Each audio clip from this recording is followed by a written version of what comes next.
On est très content d'accueillir un tel plateau pour le dernier colloque de ce festival Atmosphère. Merci beaucoup à tous les quatre d'avoir répondu à l'invitation du festival. On va parler de la COP21. On en parle beaucoup.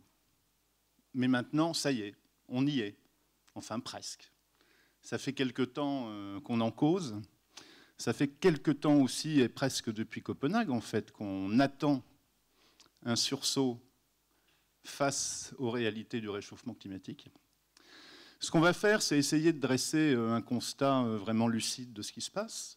Il y a des avancées, c'est indiscutable. Par rapport à Copenhague, les pays vont au minimum être obligés, par leurs engagements, de définir ou de commencer à réfléchir à une politique climatique. Ça, c'est important. Il n'y aura pas de grand soir à Paris. Je pense que ça, on peut l'oublier. Mais en revanche, il y a encore des discussions. C'est compliqué. La complexité, ce n'est pas un gros mot, mais il faut regarder les choses en face. Un accord contraignant, c'est mal parti. Un prix au carbone, c'est mal parti. Et un système de surveillance internationale pour vérifier les émissions, c'est mal parti aussi. Donc, qu'est-ce qui va rester? Un certain nombre d'engagements qui seront sans doute évolutifs. On va peut-être refaire une réunion de ce type-là tous les 4-5 ans, au rythme, sans doute, des rapports du GIEC.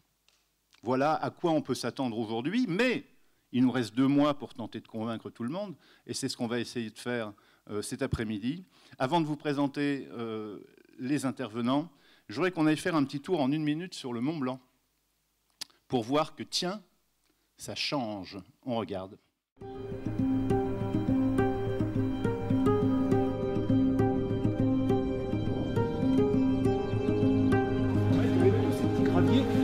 Par-ci, par-là. C'est vrai que depuis 200 ans, le glacier a perdu 3 km de longueur, 200 mètres d'épaisseur, comme tous les glaciers du monde, parce que le climat s'est réchauffé et le climat est défavorable. Alors les glaciers reprennent l'état du Moyen-Âge, sauf qu'au Moyen-Âge, c'était complètement naturel.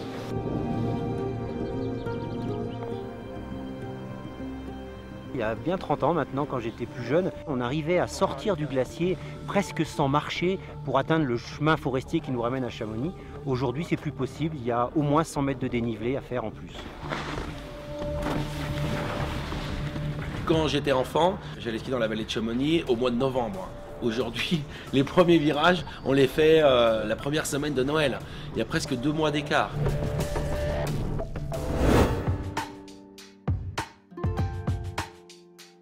Pour nous, oui, effectivement, le Mont Blanc, c'est un des plus beaux endroits du monde, on a le droit de le dire quand même. Il faut le préserver, il faut le conserver, il faut pouvoir continuer à venir avec le sourire pour profiter de cet environnement qui est exceptionnel.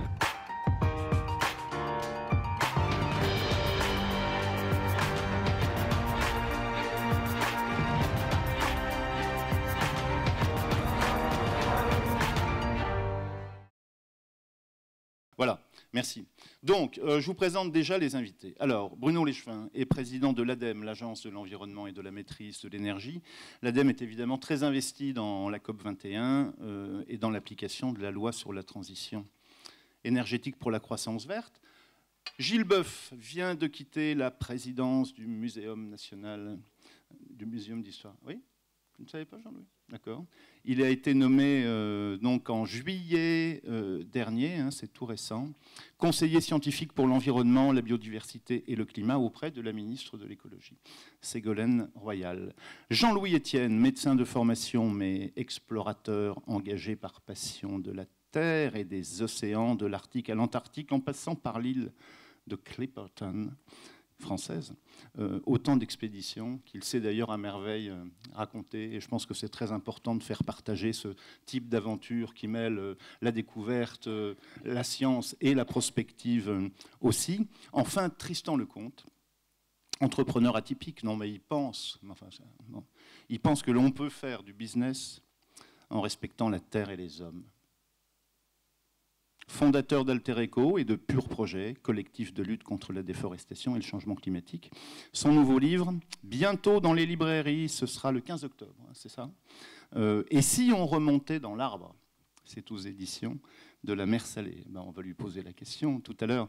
Je voulais commencer par ce constat sur le toit de l'Europe pour dire, voilà, on sait que c'est en train de se passer.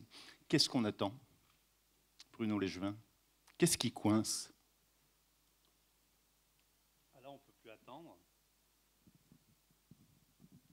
Je disais là, je crois qu'on ne peut plus attendre. D'ailleurs, ce qui est bien, c'est que même un beau dimanche après-midi de fin d'été, on a réussi à venir ici. Hein. C'est bien la preuve qu'il y a une vraie sensibilité, une vraie sensibilisation qui progresse. Tu as fait tout à l'heure quelques allusions pas très positives, c'est-à-dire tu as décliné un certain nombre de paramètres et oui. Pour dire les choses ne se présentent pas bien. Bon, c'est vrai que compte tenu de l'enjeu, compte tenu de la situation, elle ne se présente pas très bien. Elle se présente mieux, mais pas suffisamment, voilà, c'est ça le truc. Quand on part de zéro, c'est pas compliqué de progresser, quoi, je veux dire. Ouais, mais... Si on parle des États-Unis ou de la Chine, mais voilà.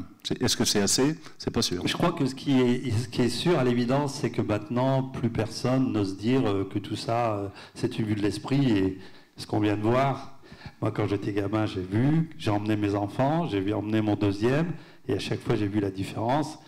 Et maintenant, on n'a presque même plus envie d'y aller, même si Chamonix reste magnifique. Bon, donc c'est parlant. On parle beaucoup de la crise des réfugiés, hein, c'est tous dans nos têtes, oui. On est sensible, on est choqué, on est mobilisé, on est concerné.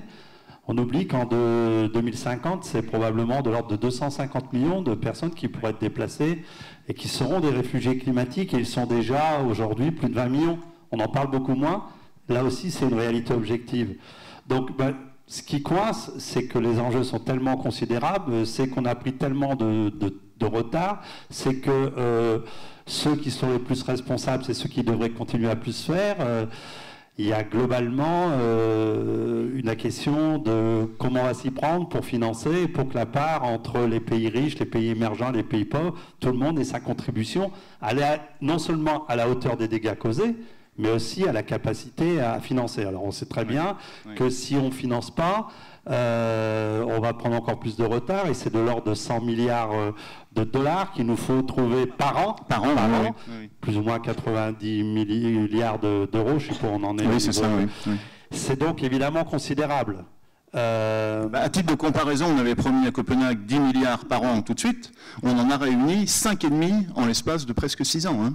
Ouais, donc, sauf que depuis Copenhague, depuis cet échec retentissant, il y a vraiment une prise de conscience collective. Alors, la COP, elle est en France, ça nous oblige, ça oblige la France, mais la France, c'est la France, mais que la France. Oui. Il y a 195 États concernés, ce qui est, et je pense que tu as raison de dire, on n'attend pas grand soir, oui. Mais peut-être qu'on a su tirer les enseignements de Copenhague pour dire, on ne va pas résoudre le problème, on ne va pas aller le plus loin possible dans le résultat de la négo à 5 h du matin, le dernier jour de la conférence. Donc on va essayer de s'y prendre à l'avance.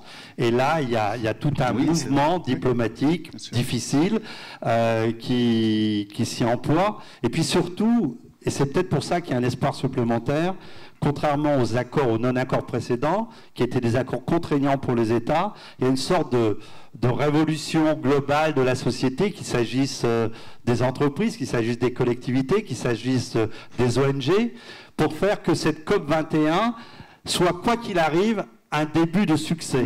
Parce qu'il y a une prise de conscience collective, bien sûr que les États ont leur rôle à jouer. Mais les États, s'ils ne sont pas poussés, s'il y a peu une sorte de révolution pacifique, mais active, de l'ensemble de la société civile, on n'y arrivera pas. Et donc, au-delà de l'accord contraignant que chacun ici, on souhaite qu'il soit le meilleur possible, le plus fort possible, en sachant que ça sera une étape qui nous projettera après sur le Maroc, c'est qu'il y a en parallèle la mobilisation de la société civile au travers de l'agenda des solutions, parce qu'il y a une vraie prise de conscience que la réalité du changement, la lutte contre le changement climatique, bien sûr c'est un engagement des États, bien sûr c'est une question financière, mais c'est avant tout un engagement de l'ensemble de la société civile, ici en France, mais plus globalement sur la planète. Alors, puisqu'on parlait diplomatie, je pense qu'il faut vraiment souligner un fait, c'est que la France fait le job. Il y a des échos de tous les côtés, je discutais avec des scientifiques venus du Ghana ou de Bangladesh il n'y a pas longtemps, qui disaient que la France jouait parfaitement son rôle de facilitateur. Hein, attention, c'est pas la France qui décide de l'issue de la conférence de Paris, c'est bien un processus onusien, hein, il faut bien avoir ça en tête. Gilles Boeuf, l'analyse, on sait, on regarde, ça se passe, c'est en train de changer, et tu pourras nous l'expliquer sur le plan de la biodiversité. Pourquoi ça ne bouge pas de l'autre côté, du côté des décideurs? De toute façon, les décideurs ne bougeront, ça marche. Mais sur on, parce que je crois qu'ils ne sont pas branchés. C'est mieux comme ça? Non. ce dernier petit bouton. Oui, ça marche, Oui, très bien. c'est bon. De toute façon, le monde politique, il ne bouge que poussé par sa base. Je ne crois pas à un monde politique qui va être proactif, a priori, sur des questions aussi difficiles que ça. Qu'est-ce qu'il faut qu'on fasse, en fait? Ce n'est pas la fin du monde du tout, comme certains l'annoncent, c'est la fin d'un monde. Il faut qu'on détruise une économie qui consiste à gagner de l'argent, souvent très vite, en détruisant la nature, en la surexploitant. Voilà. Et le changement climatique s'inscrit dans le système général. Comment on passe à une économie beaucoup plus écocentrée qu'anthropocentrée? Le changement climatique est là-dedans.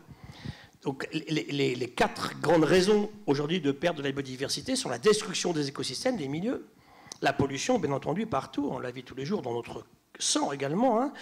C'est la surexploitation des stocks, hein, la déforestation, on l'a vu, ou les questions de surpêche, c'est la dissémination d'espèces partout, et enfin ce climat qui change. Ce climat qui change, on le voit de plein fouet. Je fais le tour de la planète et je vois des gens qui me disent, bah, écoutez, telle plante, on ne la retrouve plus, tel oiseau est parti vers le nord. Aujourd'hui, vous avez vu l'Islande envahie par les maquereaux. Jamais vu un maquereau en Islande. Et les pêcheurs bretons, ouais, les Islandais pêchent tous les maquereaux. Bah, évidemment, ils sont retournés en Islande aujourd'hui. Autre anecdote, on m'appelle dans le train l'autre jour, parce que la presse me connaît, monsieur le professeur, un drame, un ours polaire vient de manger 2 dauphins. Diantre. Intéressant, hein? Alors le gentil ours polaire qu'on veut défendre, il bouffe 2 dauphins super gentils. Ça leur plaît pas, évidemment. Et je dis, voilà, pourquoi ça ne s'est pas passé avant? Parce que l'ours polaire ne croisait jamais de dauphins. Hein, il remontait jamais autant au nord, et là, dans un trou à phoque, 2 dauphins sont sortis, bah, l'ours les a bouffés.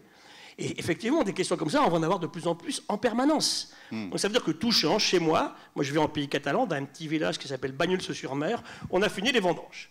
Hein, il y a 30 ans, on démarrait les vendanges à la mi-septembre. On a commencé les blancs le 14 août cette année. J'ai jamais vu ça. Ça rejoint les images qu'on a vues des glaciers. Là, on a vu la mer de glace tout à l'heure.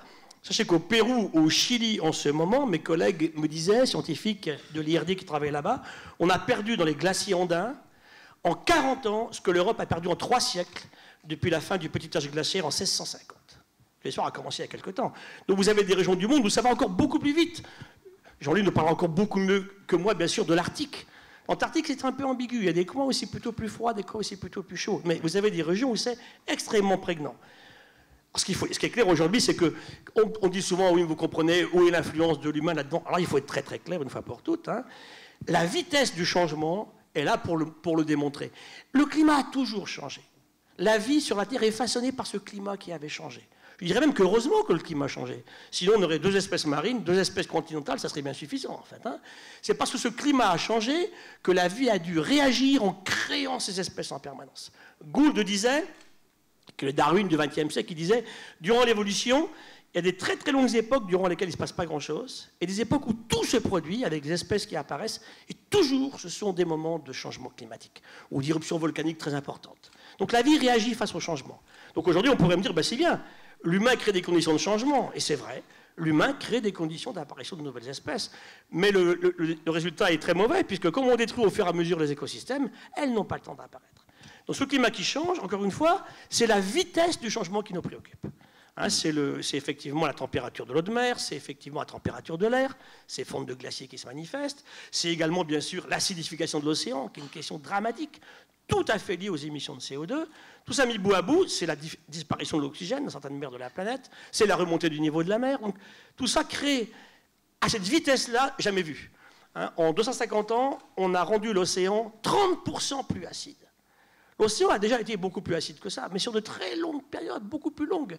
En 20 000 ans, on a pris 4 degrés de température qui augmentaient, et la mer a remonté de 125 mètres. 125 mètres, hein, c'est pas 6 mètres, hein, 125. Et là, en un siècle, on a pris largement 1 degré de la température de surface de l'océan, et notre mer remonte aujourd'hui 3 fois plus vite qu'il y a encore 30 ans, 17 cm depuis quelque temps. Donc ça veut dire que face à ça, il y a bien une influence, et tous les scientifiques sont d'accord pour le dire que sur ces questions-là, alors on a 2 questions au niveau de la COP21, qu'est-ce qu'on fait pour limiter les dégâts? Parce que contre la pollution, on peut agir. Contre la déforestation, on peut agir. Contre la biodiversité qui s'en va, on peut agir. Contre cette agriculture débile, on peut agir, pleine de pesticides. Contre l'eau, le gaspillage de l'eau, on peut agir. Où est-ce qu'on ne peut plus agir? C'est le climat. C'est trop tard, on aurait dû s'en préoccuper avant. Donc qu'est-ce qu'il faut qu'on fasse aujourd'hui? Ce CO2 qu'on a émis, on en a encore pour des centaines d'années dans l'atmosphère. Donc il faut limiter les dégâts, hein, ce qu'on va faire ensemble, et surtout aussi aider les populations humaines à s'adapter à ce changement en leur expliquant ce qui va se produire. Et pour clore simplement sur l'aspect français, la France a produit 4 documents en 1 an, là. Le premier est sorti en septembre 2014, c'est quel sera le climat en France, précipitations et températures dans les 50 années qui viennent. Le second, un petit peu après, ça a été en mars 2015, c'est la remontée du niveau de la mer en France. Allez regarder ce document. Je ne parle pas de Kiribati, je parle de la France. Hein. Il n'y a plus d'île de Saint. Hein, la Camargue, la Basse-Normandie, l'Aquitaine vont être très touchés.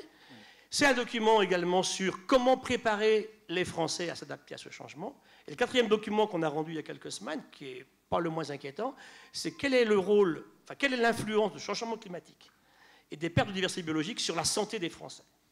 300 maladies nouvelles en France depuis 1940.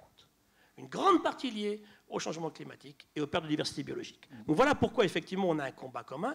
J'étais en Afrique il y a quelque temps. Vous touchez du doigt le changement climatique. Le Namib, le Kalahari, le Sahara grandissent tous les jours. Il ne pleut plus. Ces pays qui avaient basé leur énergie sur l'hydroélectricité, je pense par exemple à la Zambie, sur le Zambèze. Le Zambèze, c'est le second fleuve le plus puissant d'Afrique. Les chutes du Zambèze, elles sont vides. Il n'y a plus d'eau aujourd'hui. Ça veut dire que il y a le problème de l'énergie, la question de l'eau, la question de l'agriculture, de la pêche, du tourisme. Tout ça est fortement impacté par ces questions, effectivement, de changement climatique. Et pour clore là-dessus, tous ces pays qui le voient, qui en pleurent tous les jours, ne sont pas les émetteurs de gaz à effet de serre. 3 pays au monde en font la moitié, qui sont la Chine, les États-Unis et l'Inde. L'Inde n'a absolument pas envie de changer. Je les connais bien, on travaille beaucoup en Inde. Ils nous ont dit, de toute façon, ne comptez pas sur nous. La Chine change un petit peu en ce moment. Et demain, l'Inde, dans quelques mois, sera le pays le plus peuplé de la planète. Et la Chine, demain, sera dépassée, il sera plus deuxième et troisième par le Nigeria. Donc, vous voyez que toutes ces questions-là sont essentielles, la démographie aussi, bien sûr. Et simplement, on me disait, mais pourquoi vous allez en Afrique alors que les Français souffrent? C'est très simple.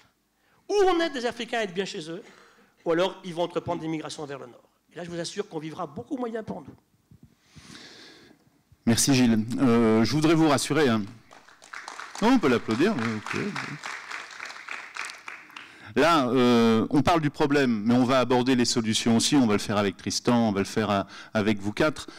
Simplement, moi, ce que j'aime bien, c'est qu'avant d'aborder la question solution, on rappelle la question essentielle, c'est quel est le problème. Donc là, le problème, il est en partie décrit par Gilles Boeuf. Jean-Louis Etienne, puisqu'on parlait de santé, aussi, je me tourne vers le docteur. Comment tu réagis, toi, qui nous alerte aussi depuis tant d'années à travers tes missions et tes aventures, comment tu réagis en constatant que finalement, ça a du mal à boucher, quoi, voilà. Ben, on réagit exactement comme face à une maladie chronique. La Terre, elle a une fébricule, on appelle ça en médecine, une fébricule, une petite fièvre. Elle s'est réchauffée de 0,8 degrés en un siècle, disons qu'elle a 37,8. On appelle ça une fébricule. Et en général, on s'en occupe quand les complications arrivent. En médecine, on laisse traîner, oui, il va falloir soigner ce truc-là, c'est vrai qu'il va falloir aller chez le docteur, etc. Puis à un moment donné, arrivent les premières complications. On y est. Nous sommes là aujourd'hui dans les premières complications. Ces étendues de sécheresse, ces tornades, en fait, toutes ces manifestations climatiques extrêmes nous signalent qu'effectivement, on entre dans la phase des complications, parce que ce sera pas, on l'a bien compris, un réchauffement harmonieux, mais ça sera plutôt du chaos. Et donc, c'est pour ça qu'on a traîné longtemps. Et c'est pour ça aussi que ce n'est pas une grande évidence. Les diplomates qui s'occupent du sujet, je lisais le rapport qu'il y avait eu à Lima, les diplomates anglais ont souligné un truc qui m'a vraiment alerté. Le diplomate anglais, il dit, d'accord, les cyclones sont meurtriers, mais il va falloir qu'on m'explique la différence entre un cyclone, c'est-à-dire depuis toujours il y a des cyclones, et un cyclone qui est lié au changement climatique. Apportez-nous la preuve qu'on arrive à faire la différence entre un cyclone et un cyclone lié au changement climatique. C'est pas net. Donc, déjà, les diplomates qui s'enquistent un petit peu derrière des bulles qu'ils s'inventent pour essayer de ne pas aborder le sujet. Mais le sujet est complexe. Le sujet est complexe parce que, bon, on va isoler un coupable. Il y en a beaucoup, mais un coupable, c'est le gaz carbonique, le CO2, le dioxyde de carbone. C'est lui qui accroît l'effet de serre. On a installé un double vitrage au gaz carbonique aujourd'hui, si bien qu'on retient davantage de chaleur. C'est le bilan thermique de la Terre qui s'accroît. Alors, un des principaux coupables, ou le plus actif, on va dire, c'est quand même la combustion du charbon. Ce qui rend le problème compliqué, c'est exactement ce que tu as dit, c'est que les pays se développent au charbon. Pour nous, le charbon, c'est Zola, c'est Renaud qui chantait les corons. On a l'impression que c'était il y a longtemps. De Cazeville, Carmaux, enfin, tous ces noms-là, ça a disparu, c'est de l'histoire. On a des musées maintenant du charbon. Alors que le monde tourne au charbon. La Chine tourne au charbon, l'Inde tourne au charbon, L'Allemagne tourne au charbon, 54% de l'électricité en Allemagne est produite par le charbon. Presque 100% en Pologne. La Pologne, hein? Presque 100% en Pologne. 100%, 93% en Pologne. Donc vous avez une réunion autour de la table. L'Europe est déjà un élève qui est attentif, on va dire, hein, à trouver des solutions. Bon, vous mettez autour de la table et vous avez en face de vous le Polonais, et on va lui dire qu'il faut qu'il limite la production de charbon. Le Polonais, il va dire « je veux bien », mais qu'est-ce que vous avez à me proposer? Et donc on est là dans des études de transfert de technologie, de soutien industriel, etc. Donc on voit bien que le problème est d'une grande complexité. Oui. Pour trouver une solution commune, ça sera compliqué, surtout si on la veut contraignante. Aucun contrat onusien n'a été signé par les États-Unis, sauf un qui est magnifique, c'est le traité de l'Antarctique. Oui. C'est le seul qu'ils aient traité. Et même quand il a fallu le reconduire en 1989, après la première période de 30 ans, eh ben, ils n'ont pas voulu, ils n'étaient pas les seuls. Il y avait les États-Unis, le Japon, l'Angleterre, l'Australie, parce qu'on se disait, il y a peut-être des richesses en Antarctique, il faudrait quand même qu'on se réserve une possibilité d'aller les exploiter. Donc ils ne voulaient pas signer la reconduction du traité. Et en fait, le seul truc qu'il y a eu une malice. Rocard y a participé, il y a eu une malice, on dit on va faire un moratoire. Dans 50 ans, on verra ce qui se passe. C'est la seule façon qu'on ait eu d'obtenir toutes les signatures. Et on se retrouve avec la COP21 dans le devoir ou dans l'attente qui est une signature globale de tous les pays d'un dénominateur commun sur l'action à aborder. Ça va être d'une grande complexité. Alors, cela dit, il y a quand même quelques bonnes nouvelles. Tu parlais de la Pologne ou de l'Allemagne. J'ai des solutions. Oui, ça, ce sera dans la deuxième partie. L'Union européenne a quand même confirmé, il y a quelques jours, cette semaine, un objectif de baisse de 40% des émissions par rapport à 1990 d'ici à 2030. C'est pas rien. C'est nettement plus que ce que promet, par exemple, les États-Unis, ce que promettent les États-Unis. Tristan Lecomte, alors toi qui mêles depuis le début à la fois un aspect social et un aspect environnemental, comment tu vois ce qui se passe en ce moment? En fait, je pense que beaucoup de choses ont été dites, et mieux que je ne l'aurais dit, je pense. Mais c'est vrai que la conférence climat, elle appelle à une première question qui est la solidarité, parce qu'on a oublié que les mécanismes de la compensation carbone, c'est avant tout un mécanisme de solidarité. La compensation, c'est fait pour que les pays riches qui sont responsables du réchauffement climatique financent dans les pays en développement des mécanismes de développement propre, c'est-à-dire des moyens de se développer tout en préservant l'environnement ou en réduisant leur empreinte. Et en fait, depuis la création de ce mécanisme, donc nous on développe des projets de ce type-là, il y a eu toute une dérive où c'est devenu juste un marché totalement déconnecté de son utilité sociale. C'est beaucoup les gouvernements chinois et indiens qui ont mis sur le marché des tonnes de carbone qui en fait correspondaient pas vraiment à des changements vers un mieux environnemental, soit des fausses tonnes, soit on prend ici des tonnes de carbone pour fermer une usine à charbon et on en réouvre une autre à côté. Ce qui fait que tout ce marché, en fait, il est devenu très financier. Il y a eu en plus beaucoup de fraude dessus, et c'est devenu un peu un marché d'indulgence qui a une mauvaise image, etc., et qui est complètement déconnecté aussi des entreprises et des citoyens qui ont envie d'aller acheter une tonne de carbone dont on ne sait pas vraiment à quoi elle a servi.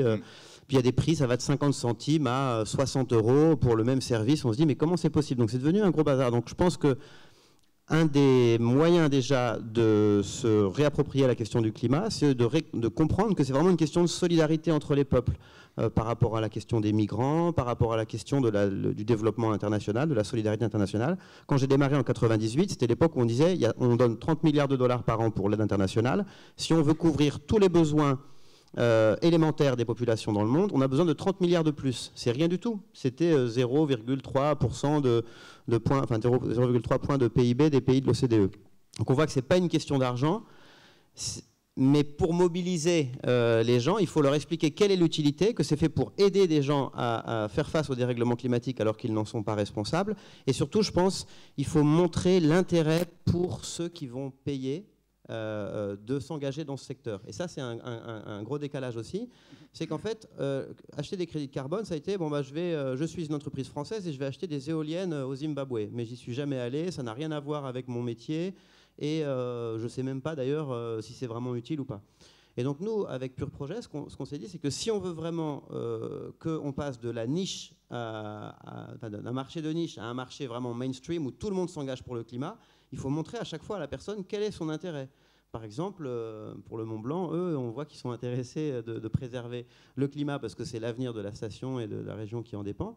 Donc, comment est-ce qu'ils peuvent, par exemple, participer à un projet qui va aider d'autres, déjà eux-mêmes à réduire leur empreinte, et puis d'autres à préserver mieux ou à séquestrer du carbone. Donc, oui. Je pense que et ça, on va en reparler, Tristan, je t'interromps, mais on va parler de l'aspect prix du carbone, bien évidemment, et puis aussi du modèle économique. Voilà. Qui va passer forcément par une prise en compte beaucoup plus importante du climat, de l'énergie et des ressources d'une manière générale. Alors juste pour finir du coup, en fait, pour moi, pour la COP, pour que ce soit un succès, il faut réexpliquer la question de la solidarité, oui. Réexpliquer l'intérêt pour chacun et que la compensation soit intégrée, ce qu'on appelle insetting au lieu de offsetting, intégrée dans les intérêts de chacun, et qu'il y ait un prix du carbone minimum ou au moins une fenêtre qui nous permette de comprendre qu'est-ce que c'est qu'une tonne et qu'on se réaligne sur ce plan-là aussi. Et quelle que soit l'issue de la conférence, qu'on n'attende pas l'issue de la conférence du politique, comme vous l'avez tous dit, et qu'on s'engage chacun de nous à titre personnel ou au niveau des entreprises. Il y a beaucoup d'outils qui existent, comme par exemple déjà le bilan carbone de l'ADEME qu'on utilise tous, enfin que nous qu'on utilise dans notre société, pour déjà évaluer son empreinte et voir où est-ce qu'on pollue vraiment, où est-ce qu'on a un impact plus significatif sur le réchauffement climatique pour pouvoir réduire. Donc des outils pour agir, un prix et une réexplication, redonner du sens à la compensation carbone, alors que là on a l'impression que c'est des financiers et des politiques qui parlent de sujets dont on ne comprend pas l'intérêt pour nous et pour les autres. Alors, de quoi allons-nous avoir besoin pour aller plus loin, pour convaincre, pour faire bouger les choses? Je pense que le premier élément, c'est qu'on va avoir besoin d'encore plus de science. Et je voudrais, avant d'aborder cette question-là, qu'on donne la parole à Hervé Letreut, qui aurait pu être avec nous cet après-midi, mais il participera à une autre manifestation ailleurs. Hervé Letreut, qui est climatologue, qui a succédé à Jean Jouzel à la tête de l'Institut Pierre-Simon Laplace, qui emploie quand même en France 1500 personnes sur cette question du climat, en mélangeant plusieurs laboratoires, CNRS, INRA, etc., etc. Voilà, on écoute Hervé Letreut sur les certitudes et les incertitudes autour du climat. Ça dure un peu plus d'une minute.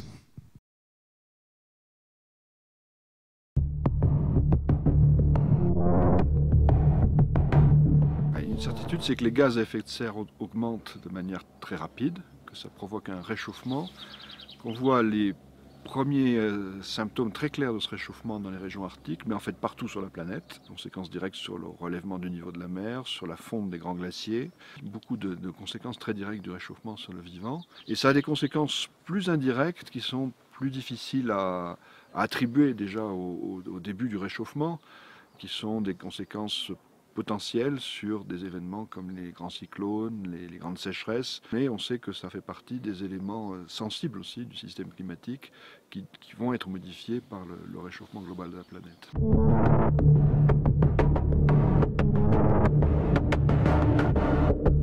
Déjà, on ne prend pas toujours en compte très bien la part naturelle de ces risques et des fluctuations naturelles de tous ces systèmes.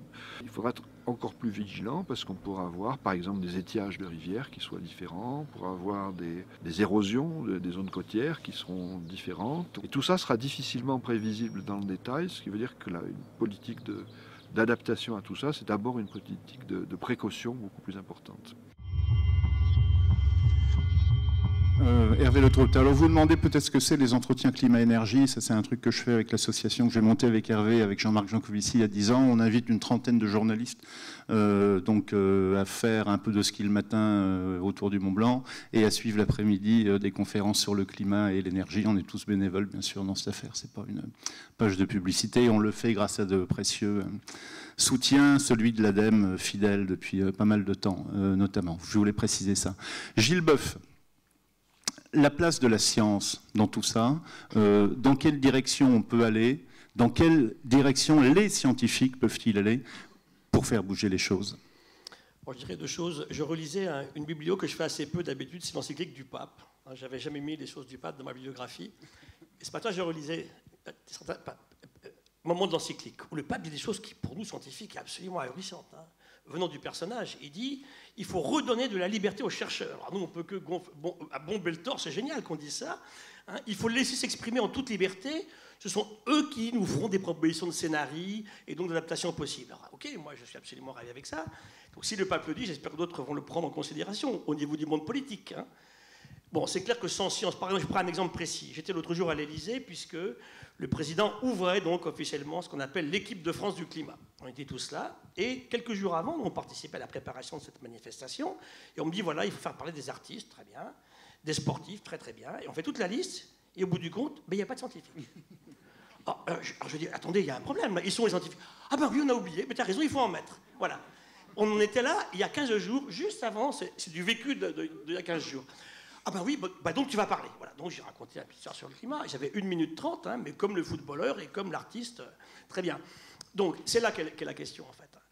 Et je reprends les 3 dernières conférences environnementales organisées par la France. Moi, je présidais la partie biodiversité. On était avec Patricia, c'était le 14 septembre Patricia 2012. Ricard, donc présidente de l'Institut océanographique du même nom. Voilà. 14 septembre 2012, la France fait sa première conférence environnementale. Il y a 800 personnes, hein. Il y a les syndicats, des élus, des trucs, des collectivités, mais il n'y a pas de scientifiques. Mais je dis, attends, ils sont où? Ah ben oui, toi t'es là. J'attendais. Moi je suis là en tant que Gilles Boeuf. D'ailleurs ça a fait râler le patron de l'INRA. Pourquoi il y a un mec du muséum, il n'y a pas quelqu'un de l'INRA? Pourquoi il n'y a pas un type du CNRS ou de l'IRD, hein? Bon, il était là parce que ça faisait joli, très bien. Et il y avait Gouillon, mon copain, qui était là. Donc on était 3 scientifiques sur 500 personnes. Pierre-Henri Gouillon, donc voilà, spécialiste de génétique. Gouillon était là, lui, pour représenter la Confédération paysanne, pas en tant que scientifique. C'était quand même pas mal. Et le 3e, c'était un mec de la CGT, qui était de l'INRA, effectivement, mais qui représentait la CGT. Voilà. Comment les scientifiques sont conviés aux conférences environnementales. La seconde année suivante, j'avais pourtant râlé, hein, pas plus, et la dernière non plus. Donc ça veut dire que, effectivement, s'il n'y avait pas eu les scientifiques, notre ami Claude Lorius, allez voir ce film qui sort là sur le fer et l'eau, oui, la qui terre a et la été glace. projeté pendant le festival, oui. Ce type, il a quoi? Il a 20-25 ans. Il se gèle dans une motochenille de l'armée soviétique à l'époque en Antarctique, fin des années 50. Il découvre le dérèglement climatique, enfin, la capacité par des bulles emmagasinées dans les carottes de glace de révéler l'atmosphère de l'époque. L'histoire du climat, oui. Voilà, et en 69, c'est eux qui publient les premiers résultats. Le climat change à une vitesse encore jamais vue jusqu'à aujourd'hui. Et bien sans la science, tout ça, on ne le connaîtrait pas. On voit très bien que les vendanges, elles ont un mois d'avance. Ça les viticulteurs le savent chez moi. On voit qu'on ramasse les prunes à Marmande, hein, les pruneaux beaucoup plus tôt qu'auparavant, etc., etc. On voit la mer de glace qu'ils font. Donc effectivement, il nous faut de la science d'abord pour révéler l'acuité du changement et la réalité. On dit aussi beaucoup de conneries, je pèse mes mots, hein, donc ça veut dire qu'il faut des scientifiques pour simplement donner un état des lieux bien précis. Sur cette base-là, on discute. La réponse tout à l'heure à Jean-Louis vis-à-vis de ces hommes britanniques politiques, on l'a. On n'a jamais eu de vent à 380 km/h sur la Terre mesuré depuis qu'on mesure des vents. Cyclone du Vanuatu, 15 avril 2015, cette année. Je prends l'île de Sein, que je connais bien, j'aime bien, c'est pas loin de chez moi. Tempête du siècle à l'île de Sein en avril 2008. Alors on note bien du goémon sur le coq du clocher de l'église à l'île de Sein. Et puis là, il y a quelques mois, avril 2015, retempête du siècle. Alors j'ai dit, il y a un problème. Hein. Quel est le critère de la tempête du siècle? Parce qu'on en a deux en 6 ans. Et tout est comme ça, en fait. Donc il nous faut de la science pour établir réellement l'état des choses aujourd'hui. Alors après, quel est le rôle du scientifique dans ce qu'on pourrait faire dans le futur? Et j'étais hier au Forum du Havre. J'ai été effrayé par des scientifiques. Hein. Il y a un type, un Américain, qui nous a quand même dit, écoutez, il y a 2 solutions. Ou bien, effectivement, scientifiquement, on s'adapte au changement climatique, ou bien on adapte la planète pour les humains au changement climatique. J'ai vu Hervé Le Treut, il avait beaucoup de cheveux, mais j'ai vu les cheveux qui restaient, sont dressés sur la tête ici, qui s'est mis à hurler à côté. Le type vous dit, de façon très banale, eh bien nous, on va mettre du fer dans l'océan austral. Ben voyons. On va mettre des particules dans l'atmosphère. On a beaucoup discuté de ça, effectivement. On va balancer des trucs qui vont faire qu'il pleuvra là où il pleuvait pas. Et il ne pleuvra plus là où il pleuvait. Alors là, take care. Je dis là, on passe sur des systèmes où le scientisme peut être extrêmement dangereux pour l'avenir aussi des humains sur la planète. Et une fois pour toutes, les scientifiques le répètent sans arrêt, on n'est pas là pour sauver la planète. Elle s'en fout, la planète. On la gratte un peu, c'est à peu près tout. Hein. Ce qui est important, c'est le bien-être de l'humain sur la planète. Et là, il faut une science résolue, qui a les réels moyens de faire de la recherche très fondamentale, ça c'est très important, de la technologie qui va avec, sans imaginer que cette technologie, après transposée, va tout changer. On a quand même 3 ennemis en ce moment. On a les créationnistes, bon ça d'accord, on fait avec, qui nous disent, les Américains, en North Carolina, arrêtez de parler du climat, de toute façon, la mer, on sait que tout le tiers de l'État du Nord de North Carolina sera sous l'eau d'ici 100 ans, arrêtez d'en parler, Dieu empêchera ça. Ok, moi je veux bien. Après, vous avez les transhumanistes qui vous disent, ben, c'est pas grave, le fameux Alexandre, il était encore au Havre avant-hier, on s'engueule à chaque fois, qui dit, de toute façon, vous allez vivre 1000 ans. Je dis, 1000 ans, vous savez, c'est la haine de chaque bébé qui va naître. Hein. Parce que sur une planète finie comme la nôtre, alors il me dit, oui, bon, alors maintenant j'ai quand même gagné pas mal de choses, parce que depuis qu'on s'engueule ensemble, maintenant il a dit hier, on va vivre 150 ans. J'ai gagné quand même 850 ans, c'est pas mal, je suis content de moi. Et le troisième aspect, ce sont les rires. Merci pour les comptes des retraites, parce que c'est important. Hein.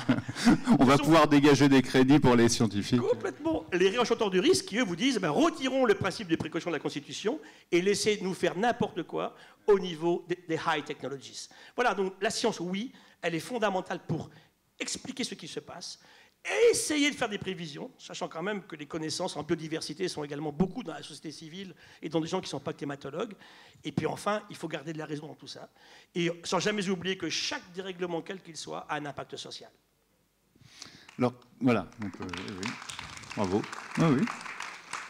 Je veux bien le faire aussi, mais j'ai le micro. Quelqu'un veut réagir sur cet aspect, la science dans tout ça? Jean-Louis. Oui, je veux bien. Moi, je lis beaucoup de la science, c'est comme ça que je me cultive. Tout ce que vous publiez, c'est comme ça que je me cultive. J'ai une liberté de parole que peut-être les chercheurs n'ont pas. Je donne un exemple. J'allais au Havre une fois où la ville du Havre a fait, pas pour l'économie positive, mais a fait des efforts sur le port, exactement. Ils ont pris des mesures, etc. Donc on était deux dans le train. Il y avait quelqu'un qui représentait le ministère de l'Environnement, qui était un scientifique, et moi. Et on papote. Ce qu'il me racontait, c'était vachement intéressant. J'écoutais, je me cultivais, ça m'intéressait. On arrive, donc, à partir de 10h, il se met en scène, et il fait un diaporama extrêmement chiant. Et puis, bon, c'est passé, il y en avait un peu qui commençaient à s'endormir, c'était 10h du matin, etc. On reprend le train ensemble, je lui dis, mais ce matin, ce que tu disais, c'était vachement intéressant. Il m'a dit, oui, mais je représente le ministère. Vous voyez ce que je veux dire? Donc, on trouve ça, tu le sais très bien, chez les... par exemple, à l'heure actuelle, les épisodes Sevenol, ils sont de plus en plus intenses. Bon. Y compris au mois d'août. L'eau, elle vient de la Méditerranée, c'est de l'évaporation, et plus c'est chaud, plus ça s'évapore. Et donc, je dis, plus ça va commencer à chauffer, plus les épisodes Sevenol vont être intenses. Et donc, je ne le citerai pas, mais le scientifique dit, on était à la radio en direct. Oui, mais on manque un petit peu de recul pour dire que vraiment le système s'installe. Tu vois, ce que tu sais très très bien ça. Il y en a qui s'octroient une liberté de parole et d'autres qui restent un peu cantonnés dans la moyenne générale parce qu'ils savent que le copain les écoute et qu'il revient au labo. Donc, vous voyez ce que je veux dire? Il y a une frilosité en même temps de la parole scientifique parce qu'il a raison, le scientifique, tant qu'il n'a pas une preuve sur la durée, et c'est la durée qui valide les choses. Mais à un moment donné, si on veut provoquer le public, il faut lui dire des mots tranchants et forts, quoi. Et des fois, c'est ce qui a souvent manqué. Souvenez-vous des duels qui ont disparu maintenant entre Jean Jouzel et puis Allègre. Allègre qui était une grande gueule écrasante, et Jean qui était le scientifique très cultivé, qui essayait d'apporter des preuves tangibles et réelles en face d'un bulldozer qui écrasait complètement, et c'était l'autre qu'on écoutait. Donc il y a une difficulté pour le scientifique, effectivement, de trouver le mot juste, de se libérer du jugement des autres, de trouver des mots justes qui sont des mots accessibles et qui sont aussi des mots percutants pour que le public s'y installe. Et si tu dis qu'il n'y avait pas de scientifiques, moi j'ai fait... j'ai discuté avec l'organisateur. Cet été, on m'a demandé de faire 15 émissions sur RTL sur le climat. Oui, cet été. C'était la première fois que je faisais ça. Putain, je transpirais à toutes les émissions. Je m'étais préparé pendant un moment, comme si on fait une émission à France Culture, avec Grand 1, Grand 2, Grand 3, on faisait un truc comme ça. Et la radio grand public me dit, non, c'est pas comme ça que ça va se passer. On va fractionner parce qu'il y a de la pub, parce que machin et tout. Et puis, il faut surtout réveiller le mec qui est au volant ou dans la cuisine chez lui. C'est une radio grand public. Voilà. Donc, il faut des contradicteurs. Oui, vous avez raison. Et donc, en fait, ce qu'on cherche dans ces émissions grand public, c'est qu'il y ait des contradicteurs qui aboient plus que l'autre, qui machin et tout, et donc qui prennent la place. Et c'est, entre guillemets, le reproche que j'ai pu faire pendant un moment au milieu scientifique, c'est de ne pas prendre cette place-là avec autorité pour dire oh, attendez, attention, on va vers une saloperie. Au lieu de dire oui, il semble que depuis 50 ans, maintenant on est sûr que machin. Ouais, c'est une espèce d'autorité. Non, mais tu le fais très bien, Gilles. Et c'est pour ça que tu es régulièrement invité, parce que tu es une personnalité. Regarde, quand tu discutes, tu captives le public, tu racontes des histoires, il faut raconter des histoires. Les bons profs, qui c'était les bons profs? C'est ceux qui nous racontaient des histoires.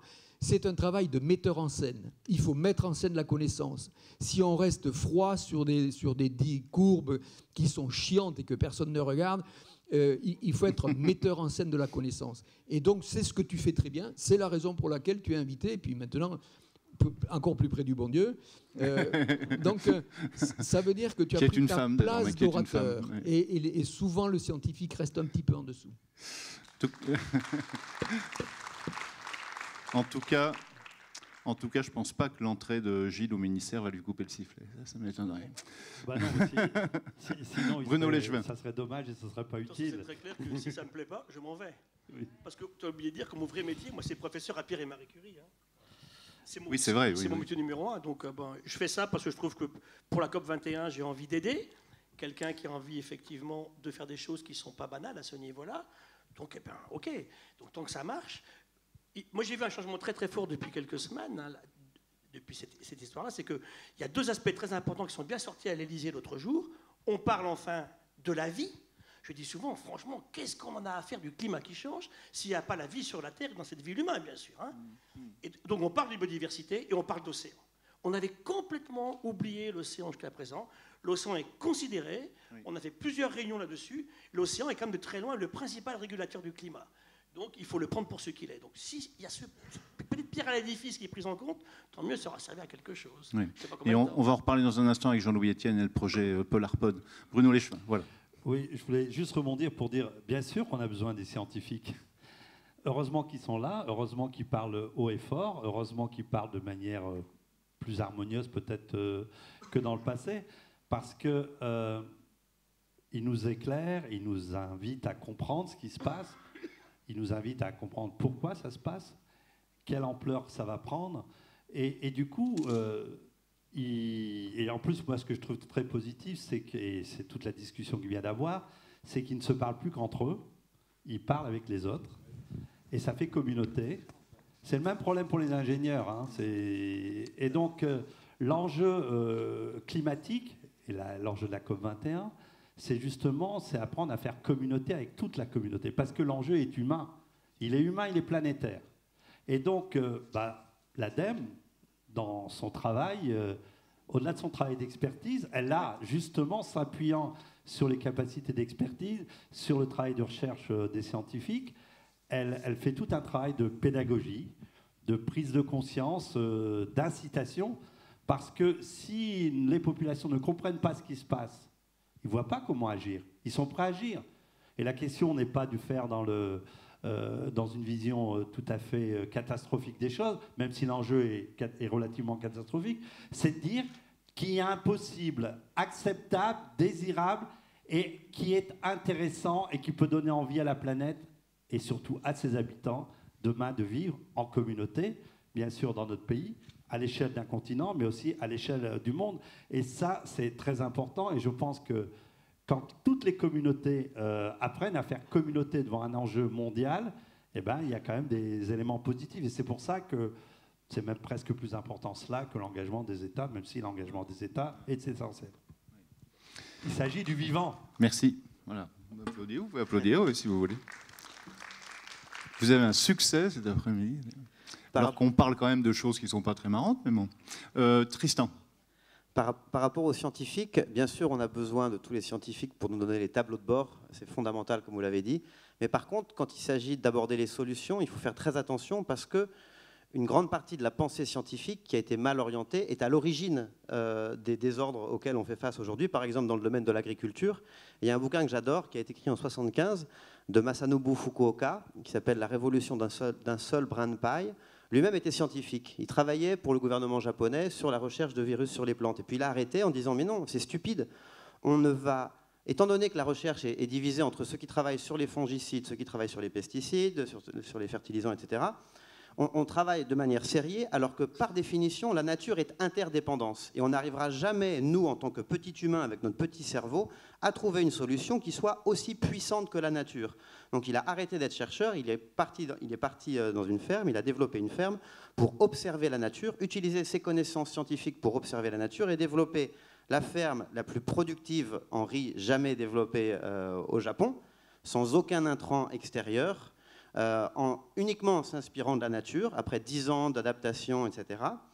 Et quand je relis ce bouquin, je me dis, mais c'est dingue, dès 1975, il avait vu tout ce qui allait se passer, et il disait, on va du coup à chaque fois essayer de trouver une solution pour répondre au problème qui va créer un problème encore plus grand, puisqu'on n'agit qu'à chaque fois sur un indicateur, c'est la boîte de Pandore. Et c'est vraiment ce qui se passe. Et aujourd'hui, maintenant, comme vous le disiez tout à l'heure, dans l'agriculture, on dit, ah bah alors du coup, comme les fertilisants et les pesticides, c'est pas suffisant, et ben on va passer maintenant aux OGM, et puis après on va mettre je sais pas quoi dans l'eau, dans l'air, pour faire qu'il pleuve, etc. Donc, il faut pas, c'est un peu le mythe de Prométhée, en fait. On veut jouer à Dieu. Et si on revenait maintenant à une science qui est là, non pas pour exacerber le cerveau humain en disant, mais qu'est-ce qu'on est intelligent, tout ce qu'on a trouvé. D'ailleurs, on travaille avec des Indiens au Brésil qui disaient, vous les Blancs, vous avez trouvé les moyens d'aller sur la Lune, mais nous, on va beaucoup plus loin dans certains domaines, comme sur la pensée, la conscience, la connaissance de la nature, sans aucun outil technologique. Donc il s'agit aussi de remettre un peu en cause la science. Pas, pour quel objectif, et aussi peut-être réhabiliter les low-tech, parce qu'on met tout dans les high-tech,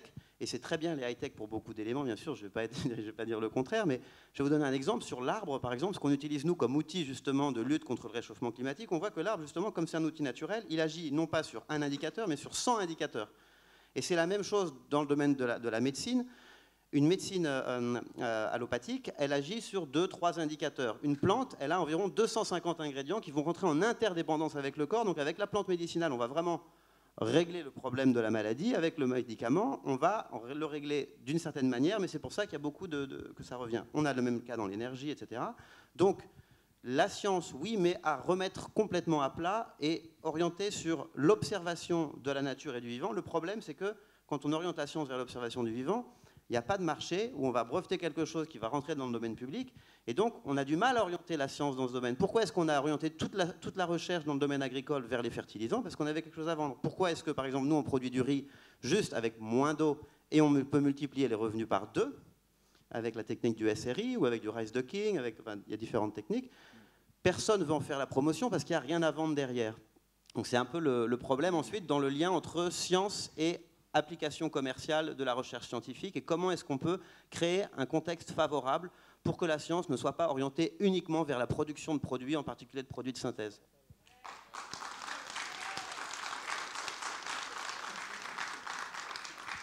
Alors Gilles, rapidement. Oui, c'est pour ça qu'il faut de la recherche fondamentale, orientée par aucun État.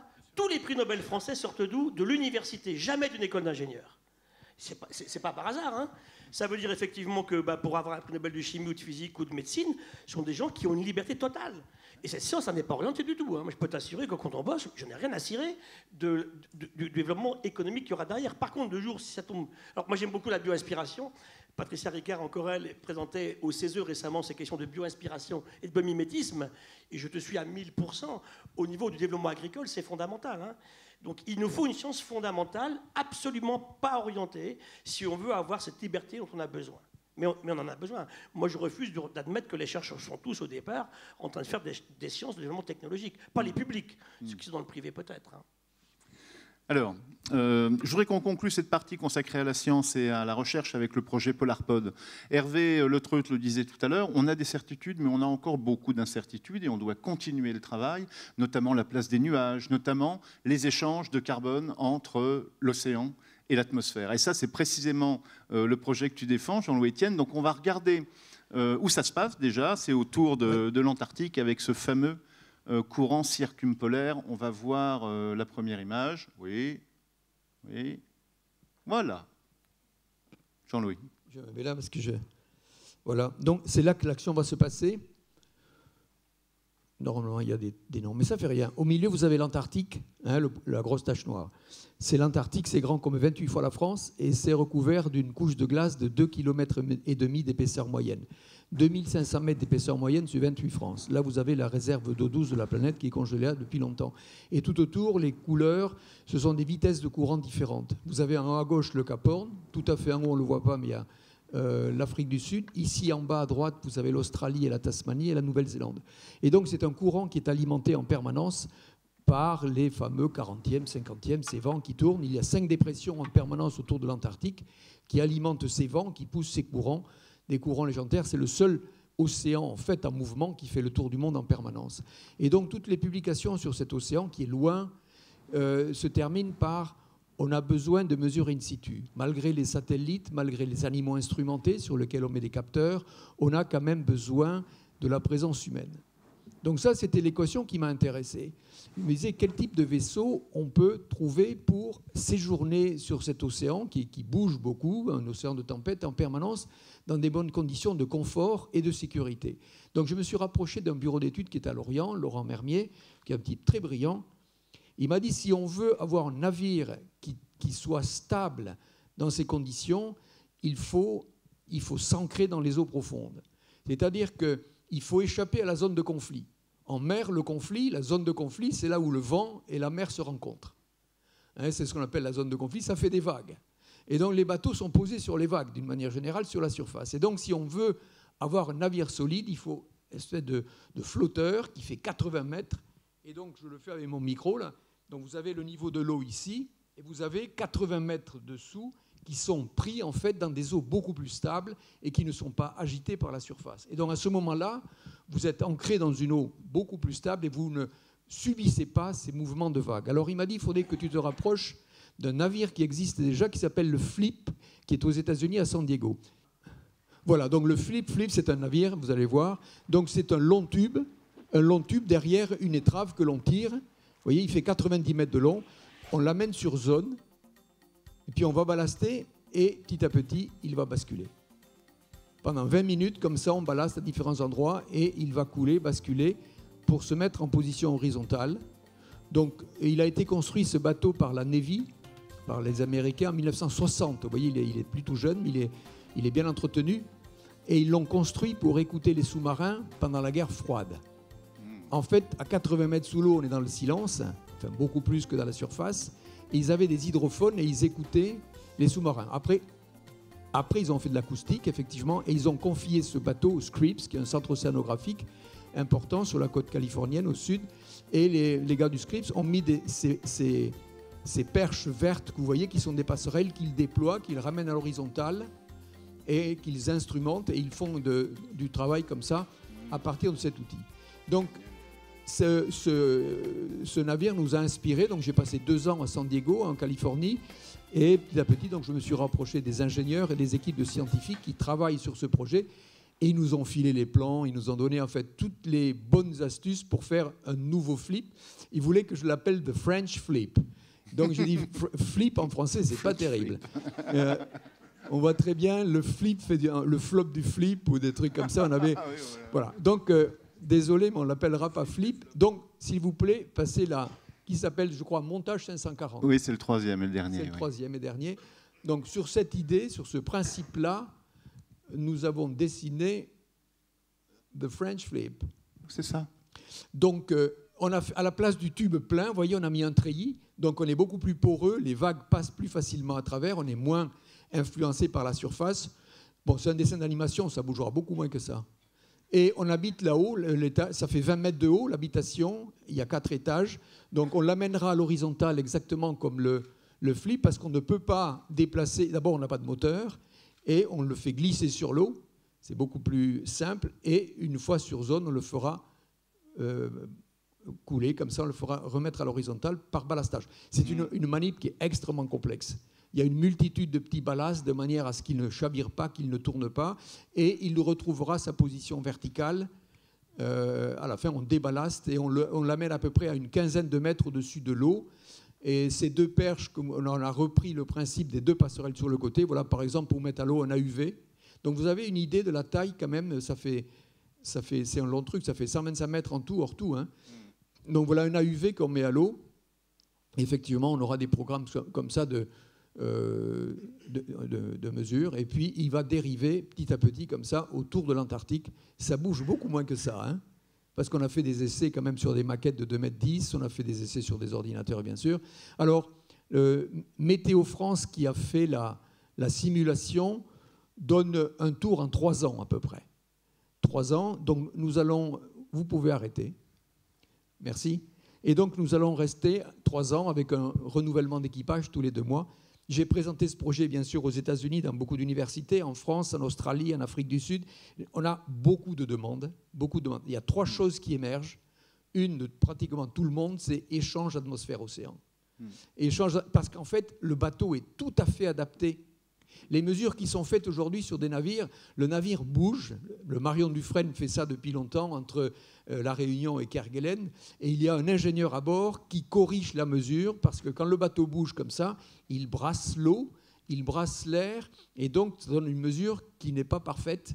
Et donc il y a des ingénieurs qui corrigent la mesure. Alors les Américains, avec le FLIP, ont fait en parallèle des mesures avec le FLIP qui est vraiment planté dans l'eau, qui ne bouge pas, qui n'impacte pas ni l'air ni l'eau, et un bateau en parallèle. Ils se sont rendus compte qu'il y avait un biais dans la mesure important.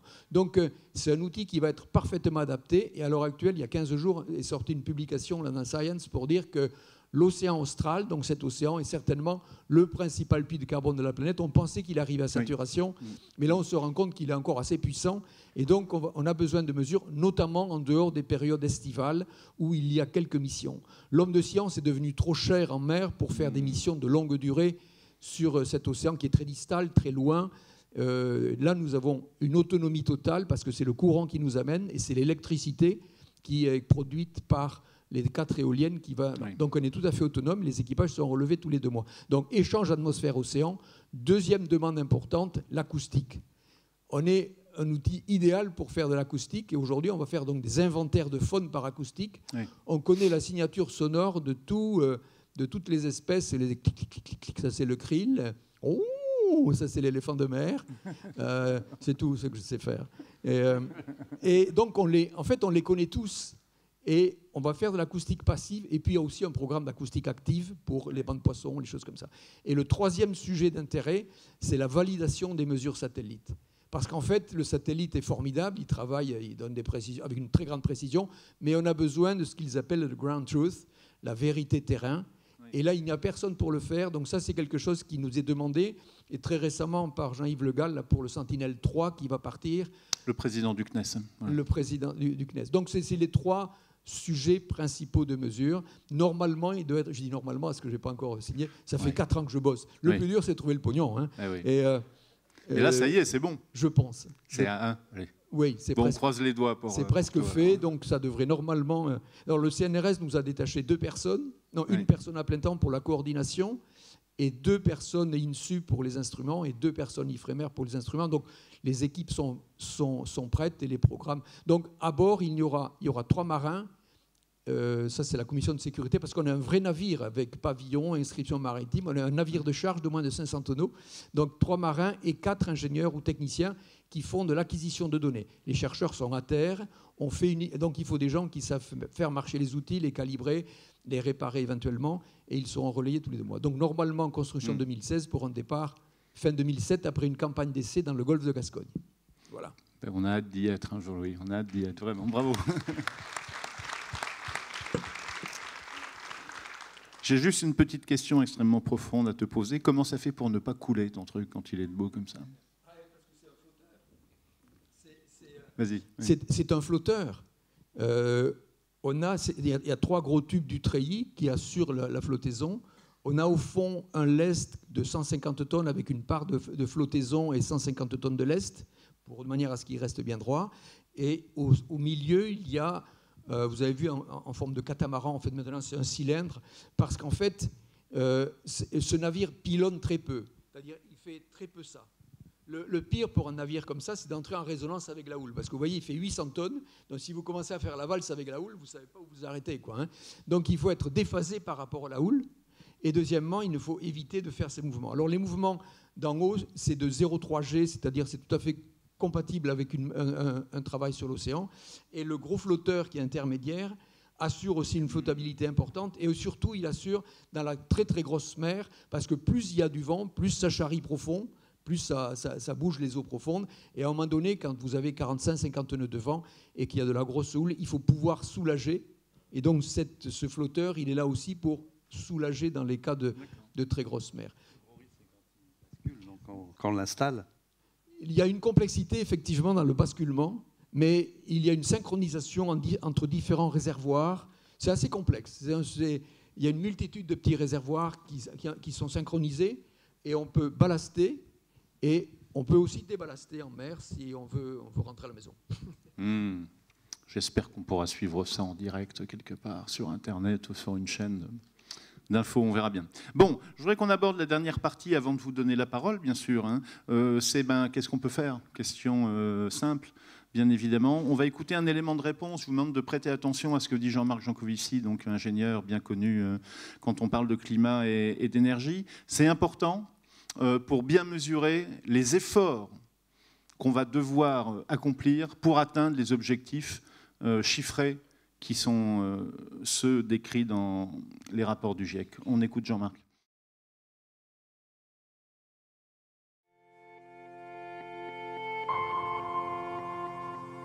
Ce qu'on a coutume d'appeler réchauffement climatique est une modification à large échelle du climat qui vient des émissions humaines de gaz à effet de serre qui viennent elles-mêmes pour l'essentiel de l'utilisation de l'énergie. Si on veut limiter à 2 degrés le réchauffement du climat par rapport à l'époque pré-industrielle, une des conséquences, c'est qu'à partir de demain matin, il faut que la consommation de pétrole, de gaz et de charbon se mette à baisser. Et on a encore le droit de mettre dans l'atmosphère, dans ce scénario, autant de CO2 que ce qu'on a déjà émis depuis 1850, mais pas plus.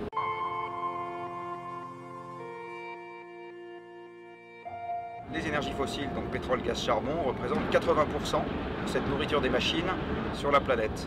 Baisser rapidement les énergies fossiles, c'est baisser rapidement l'énergie, en gros, et ça veut dire qu'on ralentit le système économique de manière délibérée.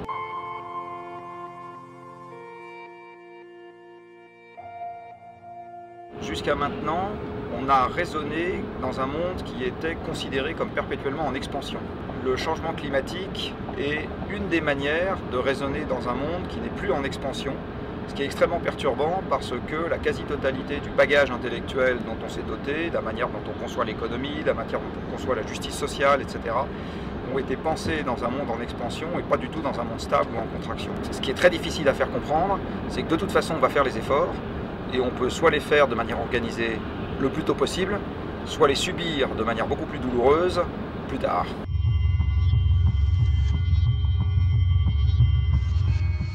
Ce que dit Jean-Marc, c'est très clair, c'est que toute la croissance depuis le début de l'ère industrielle s'est accompagnée d'une augmentation de notre consommation d'énergie. Peut-on faire autrement? C'est la question qui est posée. Bruno? C'est tout le challenge.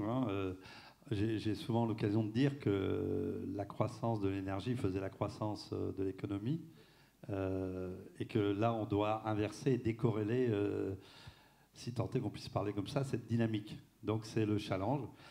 L'ADEME, on a travaillé sur des scénarios dans la perspective du débat sur la transition énergétique et de la loi qui vient d'être adoptée par le Parlement, présentée par notre ministre Ségolène Royal.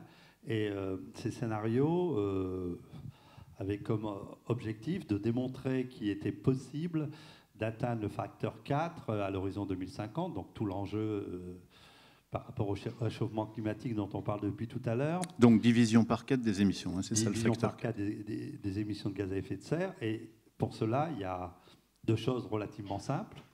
Elles viennent d'être dites. Réduire évidemment massivement notre consommation d'énergie. Fossile en tout cas, oui. Mais plus globalement, en développant notamment massivement les énergies renouvelables.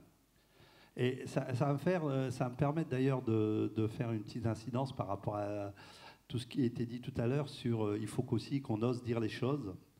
Et l'ADEME, dans le prolongement de ses travaux, a juste avant l'été sorti non pas un scénario, mais une étude. C'est son job à l'ADEME de réfléchir au futur. Et on a osé sortir une étude dans un monde où le nucléaire est très majoritaire, 100% renouvelable. Oui. Renouvelable. Ça secouait. J'ai été secoué. On a été secoué. Mais en même temps, on a démontré que le sujet n'était plus tabou. Puisque une organisation, pas totalement à côté de ses pompes, qui s'appelle l'ADEME, a osé mettre le sujet sur la table et donc a obligé l'ensemble des acteurs à prendre le sujet. Donc la question, évidemment, n'est pas de dire demain on va sortir du nucléaire parce que ça va être simple, ça va être facile, etc. Mais on va se poser la question d'un nouveau modèle énergétique, dans un nouveau modèle économique, qui sera forcément beaucoup plus décentralisé, qui sera forcément multi-acteurs, qui sera qu'on ne sera plus demain à payer sa facture d'énergie comme on payait ses impôts, mais on sera des consommateurs, puisqu'on sera des consommateurs qui non seulement consommeront, mais grâce aux nouvelles technologies avec des énergies de proximité, on sera des autoconsommateurs, on sera des effaceurs, on sera des autoproducteurs.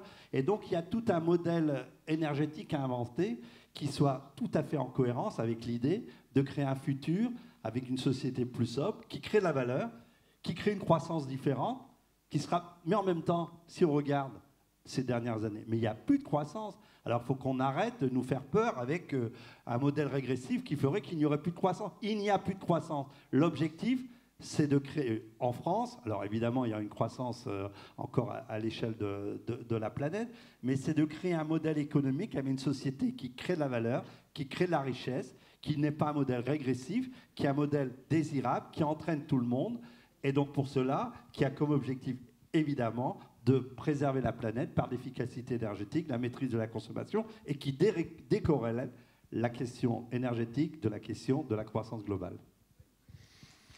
Merci, bravo. Alors, je voudrais illustrer ce propos d'ailleurs oui. Dans le domaine agricole. Oui. L'agriculture et l'élevage, c'est en gros 20% des émissions de gaz à effet de serre. C'est plus que l'ensemble des transports mondiaux, qui c'est autour de 17 ou 18%, ça peut varier. Donc c'est un enjeu fondamental. Et dans l'agriculture, enfin moi je ne suis pas agronome, mais je pensais que le modèle qu'on nous avait vendu, intensif, c'était vraiment le meilleur, le plus performant, et même qu'on ne pouvait pas faire autrement maintenant. C'est impossible, hein. Et on a besoin de toutes ces machines, on a besoin de tous ces fertilisants, de tous ces pesticides, etc. Mais pourtant, depuis plus de 17 ans que je passe la moitié de mon temps à rencontrer des producteurs agricoles, que ce soit avec Altereco ou Pure Projet, partout dans le monde, j'ai rencontré des agriculteurs qui étaient en agriculture biologique, avec des modèles intégrés entre élevage, agroforesterie et culture, et qui produisent beaucoup plus que les acteurs conventionnels qui sont à côté d'eux. Donc c'est possible, et donc ils n'ont recours à aucun hydrocarbure sous forme de fertilisant. Ils sont non mécanisés en plus, donc l'empreinte carbone est quasiment nulle.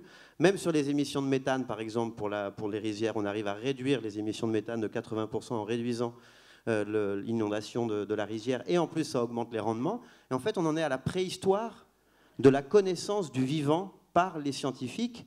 Et donc, on a l'impression que se passer du pétrole, c'est impossible, ce ne sera jamais possible.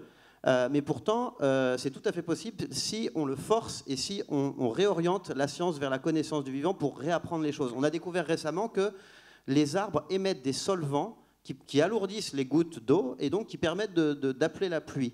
Donc quand on disait tout à l'heure qu'il y en avait qui voulaient mettre, je ne sais pas quoi, de l'aluminium pour faire qu'il pleuve, mais non, demandons aux arbres, ils ont cette capacité-là, mais on ne le sait pas, c'est tout.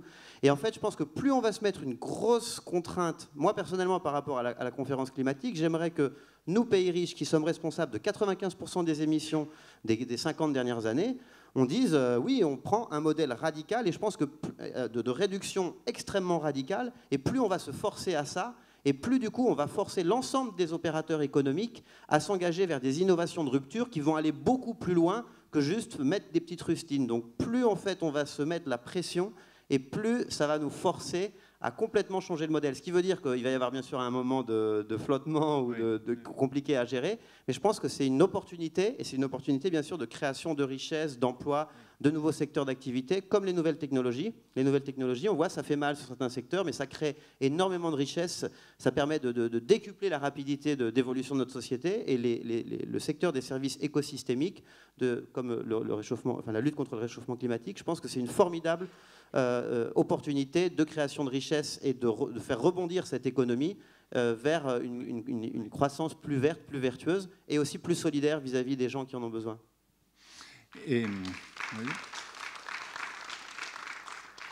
Et Gilles, ça c'est un point qui est très important parce qu'on ne pourra pas changer les choses si on ne crée pas des richesses, et notamment vis-à-vis des entreprises. Elles attendent ça. D'abord. Bien sûr, et je reviens toujours à ma trilogie, la recherche fondamentale, non orientée. Moi je ne suis pas pour qu'on dise à la science de faire ça ou ça, la science elle se développe. Je parle de la science publique. Hein. De toute façon en France, quand on regarde la recherche scientifique, elle est faite dans les universités et par 20 organismes. Mais il n'y en a que 3 qui font la recherche fondamentale. C'est le CNRS, c'est l'IRD et c'est le Muséum d'histoire naturelle. Tous les autres ont de la recherche appliquée. Parce qu'ils ont des buts. Alors, laissons cela s'exprimer justement, et ils font ce travail-là. Moi, je reviens aux arbres, j'adore autant que Tristan. Un arbre, il sait faire quoi? Il s'est transformé de l'eau en hydrogène, et comme ça ne marche pas la nuit, son système, puisqu'il marche sur la lumière du soleil, il s'est stocké l'énergie pendant la nuit. Là, on a un fabuleux système de maths d'énergie propre. Ce qu'on oublie toujours, et moi j'aime bien discuter avec les gens de l'ADEME, c'est que qui a inventé les déchets sur la Terre? C'est l'humain. Avant que l'humain n'apparaisse, il n'y avait aucun déchet sur la planète. Et aujourd'hui, on était capable, les humains, de faire un trou dans la couche d'ozone, de faire des continents de plastique, c'est quand même pas mal. Hein. Et je suis d'accord au niveau agricole, c'est le premier secteur qui va tirer parti de cette approche nouvelle de bioaspiration et de biomimétisme. Moi, je vois des paysans au Mali qui en pleurent. Je suis président du conseil scientifique du CIRAD. Le CIRAD, on travaille beaucoup sur cette technique-là. Le type, il me dit, il n'a jamais aussi peu plu et je n'ai jamais eu autant d'inondations. Tout ça parce que les techniciens européens leur apporté des techniques de production lamentables par rapport à leur sol. Il y a un vrai problème à ce niveau-là. Aucun pesticide, de toute façon, pour une raison bien simple, ils ne peuvent pas se l'acheter. Donc là, c'est la première chose, c'est bien. Et surtout, je rajoute ce que dit Tristan, qui est très fort, c'est la création de l'emploi. L'emploi, il n'est pas dans les villes, il est au niveau agricole, au niveau de la planète. Il faut maintenir l'emploi, c'est fondamental. Et moi, j'ai vu aussi sur des petits paysans sur le Merapi, un volcan très méchant, hein, sur l'île de Java, sur des pentes à 90 degrés, ils faisaient du taro, qui est leur plante de base, de la banane et des fleurs, ils faisaient des roses, avec des rendements absolument incroyables, sans aucun pesticide, sans arroser, il peut quand même pas mal, avec des risques importants. Donc cette recherche associée à ça, elle doit absolument impérativement se faire. Le problème, c'est que ce n'est pas la science qui décide, là, c'est la politique européenne. Comment aujourd'hui on va revoir effectivement ce qui est mené au niveau de la PAC, au niveau des accords de pêche, c'est aussi la même chose. Alors le problème que je reconnais dans ce que dit Tristan, c'est qu'il y a toujours une béance entre science et conscience. Et c'est ce que dit Edgar Morin, il dit finalement, regardez la Terre, c'est un quadrimoteur, un énorme quadrimoteur. Premier moteur, la recherche scientifique, ok, on est d'accord, il en faut, on l'a dit. Hein. Deuxième, la technologie, ok, comment on l'utilise. La troisième, l'économie, quelle économie. Quatrième, c'est le profit. Et il dit, chacun de ces moteurs-là, il peut être très favorable à l'humanité ou très délétère. Et il rajoute, pour toute personne intelligente qui écoute, qui regarde, qui lit, comme nous ici dans cette pièce, le probable est assez catastrophique quand même. Hein. Il est que nous allons vers l'abîme.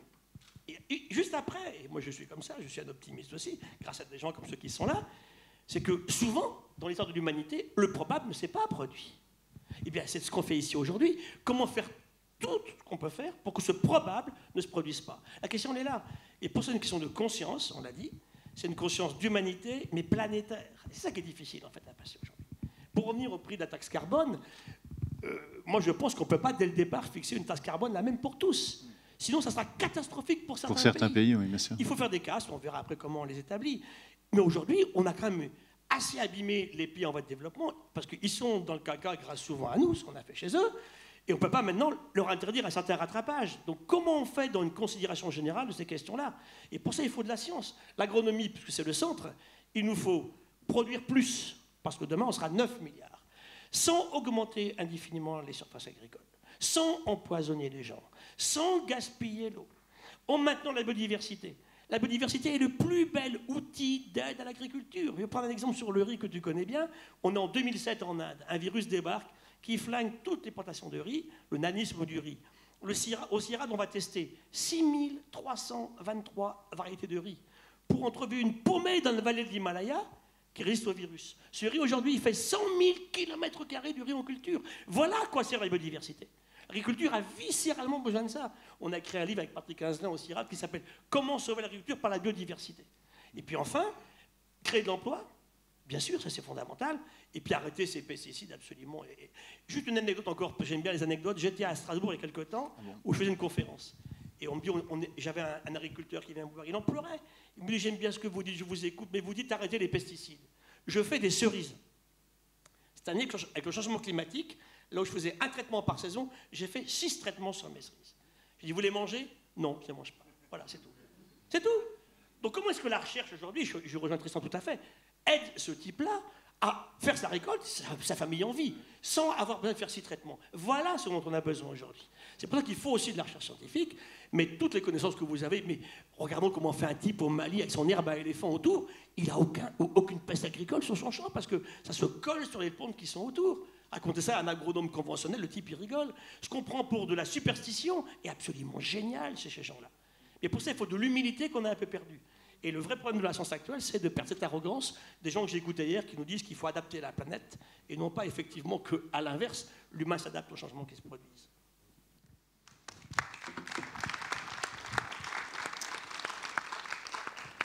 Alors, on vous donne la parole dans 5 minutes. Je veux juste qu'on traite, pour conclure cette partie, en tout cas, un sujet un petit peu technique, c'est le prix du carbone, mais je pense que c'est important. Alors, comme c'est un peu compliqué, je vous ai préparé 2 devinettes pour s'ouvrir un peu. Le carbone, voilà l'ennemi. Il faut le combattre en lui fixant un prix élevé. Qui a pu dire ça? Le carbone, voilà l'ennemi. Il faut le combattre en lui fixant un prix élevé. Qui a dit ça? C'est Angel Gurria, le secrétaire général de l'OCDE, qui est, comme chacun sait, une association écologiste de très haut niveau. Alors, encore plus intéressant... C'est une bonne idée. Non, je l'ai vu, je le connais et je pense qu'il est sincère. Autre citation. Déterminer un prix du carbone. C'est le moyen le plus pertinent, sinon le seul, pour encourager tous les acteurs économiques à recourir aux solutions bas carbone. Déterminer un prix au carbone, c'est le moyen le plus pertinent, sinon le seul. Vous ne savez pas, hein? Ban Ki-moon, hein? Non, c'est dans le manifeste du MEDEF pour la COP21. Ah, vous voyez, c'est compliqué, hein, les dossiers quand on parle de prix du carbone. Bruno Léchevin, est-ce qu'il faut donner un prix du carbone? Comment? Pour qui? Pourquoi? Comment on fait? Évidemment, mais comme ça a été dit tout à l'heure, il ne faut pas rêver, il faut voir d'où on part, il faut voir la responsabilité historique des États par rapport aux autres, il faut voir qui est responsable prioritairement. Donc, évidemment, il faut aller à un prix du carbone progressif, mais peut-être pas unique, pas universel, parce que aujourd'hui, il y a un prix du carbone qui est trop bas et donc il n'est absolument pas incitatif. Donc, il faut vraiment que ceux qui vont produire des richesses de la valeur demain, ils aient intérêt à aller vers cette nouvelle économie telle qu'on l'a dit. Et pour cela, en fait, la question progressive qui nous est posée, c'est inventer une fiscalité qui se substitue à la fiscalité qui existe aujourd'hui. Puisque la fiscalité du modèle économique d'aujourd'hui, elle correspond à l'ancien modèle.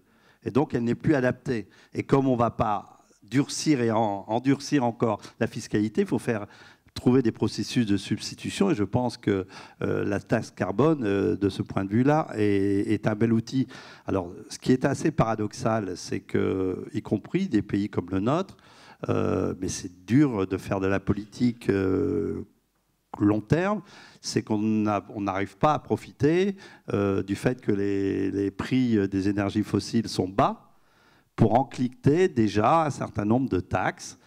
Parce que je pense que c'est toujours plus facile de mettre une taxe pour aller vers justement cette taxation écologique qui ne doit pas être punitive, et la ministre y est très attachée, elle a raison, parce que sinon on n'aura pas d'adhésion collective, quand un prix de l'énergie est bas.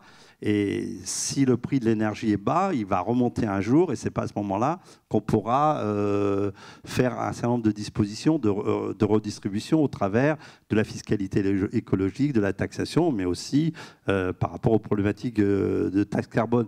Donc la responsabilité, là pour le coup, des politiques, elle est essentielle. Sur la taxe carbone, ouais, je voudrais expliquer concrètement en fait, pourquoi nous on pense qu'il faut qu'elle ait un prix maximum. Ça peut être modulé sur un prix évolutif. Un prix évolutif, mais vraiment maximum. Rappelons que la taxe carbone en France, le projet, c'était à fiscalité constante. Hein, il faut bien rappeler ça aussi. La taxe carbone en France, ça n'était pas réinvesti dans des projets d'atténuation ou d'adaptation. Donc c'était un peu la limite.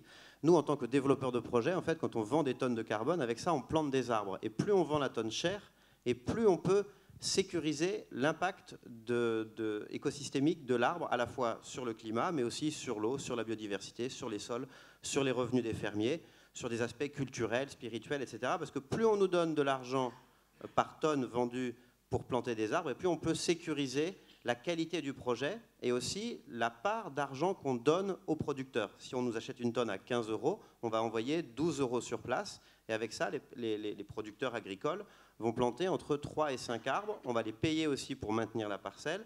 On va payer l'organisation pour mesurer les arbres. On va ensuite amener un certificateur. On va le suivre sur 40 ans. Et donc, si on nous donne que 3 € pour faire tout ce travail, eh bien, on ne peut pas avoir la même qualité de travail sur place que si on nous donne 15 ou 20 €. Et on a un client, par exemple, très vertueux, c'est les supermarchés Coop en Suisse, qui a souhaité volontairement nous acheter la tonne plus chère, à 25 € au lieu de 15 €. Bon, c'est les Suisses. Parce qu'ils ont les moyens. Oui, parce qu'ils ont les moyens. Mais quand on voit que beaucoup d'opérateurs cherchent à réduire la tonne au maximum ou réduire le prix de l'arbre, etc., c'est dommage. Autant planter moins ou compenser un périmètre plus réduit, mais avec des projets qualitatifs, plutôt que de sans cesse réduire en fait le prix des tonnes et arriver un peu comme pour les produits en supermarché, à des produits qui finalement n'ont plus aucun sens, plus aucune utilité pour la société ou pour la planète. C'est vraiment important, je pense, qu'on redonne du sens et de la qualité dans le marché du carbone. On n'a même pas lancé ce produit, entre guillemets, la tonne de carbone, quasiment personne ne l'utilise, que déjà il est complètement galvaudé et mal considéré. Il faut vraiment comprendre que c'est un intérêt très intéressant pour les pays du Sud et pour l'environnement de donner un prix au carbone très élevé. Jean-Louis. Oui, j'étais avec un groupe l'autre jour je découvrais quelque chose que je ne connaissais pas. Ils réfléchissent sur une taxation carbone au prélèvement. C'est difficile de mesurer les émissions de CO2, mais le faire sur le prélèvement, c'est-à-dire taxer l'exploitation du charbon, l'exploitation du pétrole, l'exploitation du gaz, c'est-à-dire là où est la ressource, ceux qui l'exploitent et qui en profitent. Et en plus, c'est là qu'est le gisement d'argent. Donc, au lieu d'essayer de faire des choses complexes sur la quantité des émissions, qui est difficile à évaluer quand même, la quantité d'émissions de CO2, de faire un coût de carbone au niveau des prélèvements. Je vois que tu étais tout à fait d'accord. Patricia. Attends, viens, on va te donner un micro. On va commencer la discussion comme ça, très bien.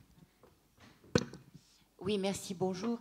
Moi, c'est une histoire que j'ai entendue il y a très très longtemps, puisque c'était déjà une idée que mon grand-père avait dans les années 60. Hein. Bon, il était plein de bon sens, comme chacun sait. Et en fait, il disait, mais il ne comprenait pas pourquoi c'était le travail qui était Paul taxé Ricard, ton grand-père. Et non pas l'énergie. Aujourd'hui, le travail et l'ajustement des entreprises, elles sont devenues très très fortes pour se passer de l'emploi. Si on avait inversé la tendance, elle serait devenue très très forte pour économiser l'énergie à la base. Donc il faut libérer le prix du travail et taxer le prix de l'énergie. Il faut mettre l'excellence au service de la bonne cause. Hein. Voilà. Et je ne sais pas si quelqu'un s'occupe des micros. La Suède pratique la taxe carbone depuis 20 ans. Hein, et il y a eu une croissance et création d'emplois. Ça n'a posé aucun problème à l'économie suédoise. Alors, quelqu'un voulait ajouter un élément sur le prix du carbone? Non, c'est bon. Moi, je vous propose d'entamer les échanges. Donc, voilà, il y a une question qui est là. Alors là, on ne voit pas grand-chose. Un peu ébloui. Oui, bonjour. Notre débat n'est-il pas un peu un débat de blancs, de riches? Parce que tout à l'heure, Gilles a parlé, je crois, d'autoriser un certain rattrapage. Nous sommes, on va dire, 300 millions en Europe de gens nantis qui avons donc construit notre bien-être depuis pas mal d'années. Est-ce qu'on peut dire aux Chinois, aux Indiens, pour ne parler que d'eux, aux Africains, restez dans votre arbre, puisque en fin de compte, avoir un scooter, avoir une bagnole, avoir un appart, c'est pas la solution pour la planète. Et donc, quelque part, ne vous développez pas, restez comme vous êtes très bien. Est-ce que donc le débat qu'on a depuis, est-ce que c'est un débat qui est applicable aux autres et est-ce que nous sommes les autres? Je vois pas très bien qui dit ça, hein, restez comme vous êtes. Enfin, Christian. Non, mais je pense que le problème, mais si on parle en fait, comment dire, la pollution a été créée comment par le développement? On aura besoin pour faire des voitures, mettons, si chacun Indien avait une voiture de matières premières, ces voitures vont créer après une pollution. Donc comment, en fin de compte, face à cette réalité des autres, pas la nôtre, puisque nous sommes nantis, comment peut-on gérer ça? Parce qu'ici, on parle non pas de nous, mais de la planète, et de limiter les effets, le développement, la pollution, etc., etc., etc. Mais comment dire à ces gens, parce que personne ne leur dit, bien sûr, mais est-ce que dans tous nos raisonnements, on ne sous-entend pas qu'ils est-ce qu'on intègre leur développement? C'est ça le vrai problème. Est-ce qu'on intègre leur développement et les conséquences de leur développement? Et est-ce que, à la limite, des gens ne voudraient pas les empêcher de se développer pour ne pas aggraver la situation de la planète? En fait, le débat ce que vous dites, c'est exactement l'objet des négociations et de l'esprit des mécanismes de la compensation carbone, où on est en train de négocier un accord. On doit trouver 100 milliards de dollars par an pendant au moins 5 ans pour pouvoir faire en sorte d'aider les pays en développement à continuer à se développer tout en réduisant l'impact sur l'environnement. Et ça, ce mécanisme doit être financé justement par les pays riches. Le mécanisme de la compensation, c'est pas de dire aux pays du Sud d'arrêter de... Enfin, il y a cette question-là qui apparaît parfois, mais justement, on essaie de trouver le point commun qui va faire qu'ils vont dire, OK, on prend ces engagements, on sort de ce type de développement qui pollue trop pour rentrer dans ce développement qui pollue moins, et pour ça, on a besoin de faire un saut technologique qui coûte de l'argent, on a besoin d'investir, on n'a pas cet argent, vous nous donnez cet argent, et du coup, vous compensez votre empreinte et vous nous permettez de nous développer. C'est ça le mécanisme, en fait. Après, on n'y arrive pas forcément, mais en tout cas, c'est l'esprit. En fait, pardon. Gilles, oui. En énergie renouvelable, j'ai vu des pays récemment que j'ai visités qui seront bientôt 100% renouvelables. La Namibie, par exemple, oui. Le Botswana aussi. Donc, c'est des gens qui réfléchissent à ces questions particulières. Ils seront renouvelables uniquement en solaire et puis en éolien. Bon, le Costa Rica. Ce que je disais tout à l'heure, notre ami est très clair. Moi, demain, il faut refuser d'imaginer qu'on chauffera Biarritz comme on chauffera Lille ou on chauffera Grenoble. Ça va être différent. La Namibie a les plus hauts spots de vent de la planète. C'est un désert où personne ne va râler parce qu'il y a des éoliennes. Ils vont largement être autosuffisants en éoliennes. Le solaire a été totalement oublié en Afrique. On en fait chez nous dans des zones où quelquefois c'est discutable. Hein. Donc c'est vrai qu'on va avoir des pays qui vont être autosuffisants en renouvelables assez rapidement finalement. Hein. Oui, mais maintenant, voilà. Vouloir dire aux Chinois vous faites ça ou ça, c'est de la rigolade. Hein. Ils font ce qu'ils veulent. Hein. Tout à l'heure, c'est écouté. Bien sûr, j'écoutais l'Antarctique, ce que dit tout à l'heure Jean-Louis sur l'Antarctique. Faut quand même pas oublier une chose dans le cynisme ambiant. On a fait un traité antarctique, les Américains et les Chinois se sont mis d'accord récemment en disant de toute façon, on a les moyens militaires d'aller chercher là où on veut, si on en a besoin, on ira les chercher. Nos traités ne serviront à rien. Il faut qu'on soit trop bisounours, on est dans un monde comme ça. Donc c'est à nous aujourd'hui collectivement de jouer de la meilleure façon possible pour que ça ne se produise pas. Et ce qui est intéressant, c'est que c'est local là, qui domine, parce qu'à certains endroits, il y a des fleuves pour faire de l'hydroélectricité, il y a de la géothermie, il y a du vent, il y a du soleil, il y a toute une combinaison, et c'est localement que les réponses vont arriver. Hein, Tristan, ça tu es bien placé pour en parler. De voir que les solutions s'imposent localement. Il n'y a pas une solution qui s'applique à tout le monde, bien sûr, et c'est ça la différence avec les solutions anciennes. Par exemple, 90% de la recherche dans le domaine de l'énergie a été orientée vers le nucléaire en France. Et voilà, et 5% pour tout le reste. C'est sûr qu'on est face dans une impasse aujourd'hui, donc il faut réallouer à plus de diversité, que ce soit dans la biodiversité, dans la nature, ou dans l'énergie, dans l'alimentation, dans la santé, etc. C'est très important d'insister là-dessus, c'est que quand on parle de changement progressif de modèle économique, par exemple, c'est de considérer que les logiques du tout, c'est antinomique avec le type de société qu'on veut faire émerger, qui sont des sociétés plus sobres. Donc le tout nucléaire, on voit la limite. Alors bien sûr, on nous explique que carbone, mais c'est quand même ce qui nous a amené à surconsommer. Donc évidemment, l'empreinte carbone du nucléaire n'a rien à voir avec l'empreinte carbone de nos amis allemands qui font du charbon, mais quand même. Et donc cette logique du tout pétrole, du tout charbon doivent être totalement bannies. Et donc c'est pour cela que des solutions multiples, qui tiennent compte des réalités objectives, des réalités de proximité diverses, sachant qu'aujourd'hui, en plus, on a des évolutions technologiques qui permettent ces opportunités. En termes énergétiques, l'émergence des smart grids, demain du compteur communicant qui fera que chacun pourra accéder plus facilement à ses données de consommation et qui pourra faire des choix, font changer la donne. Il faut juste que ces opportunités technologiques, l'émergence de filières qui doivent devenir matures et donc il doit y avoir beaucoup de progrès encore de recherche.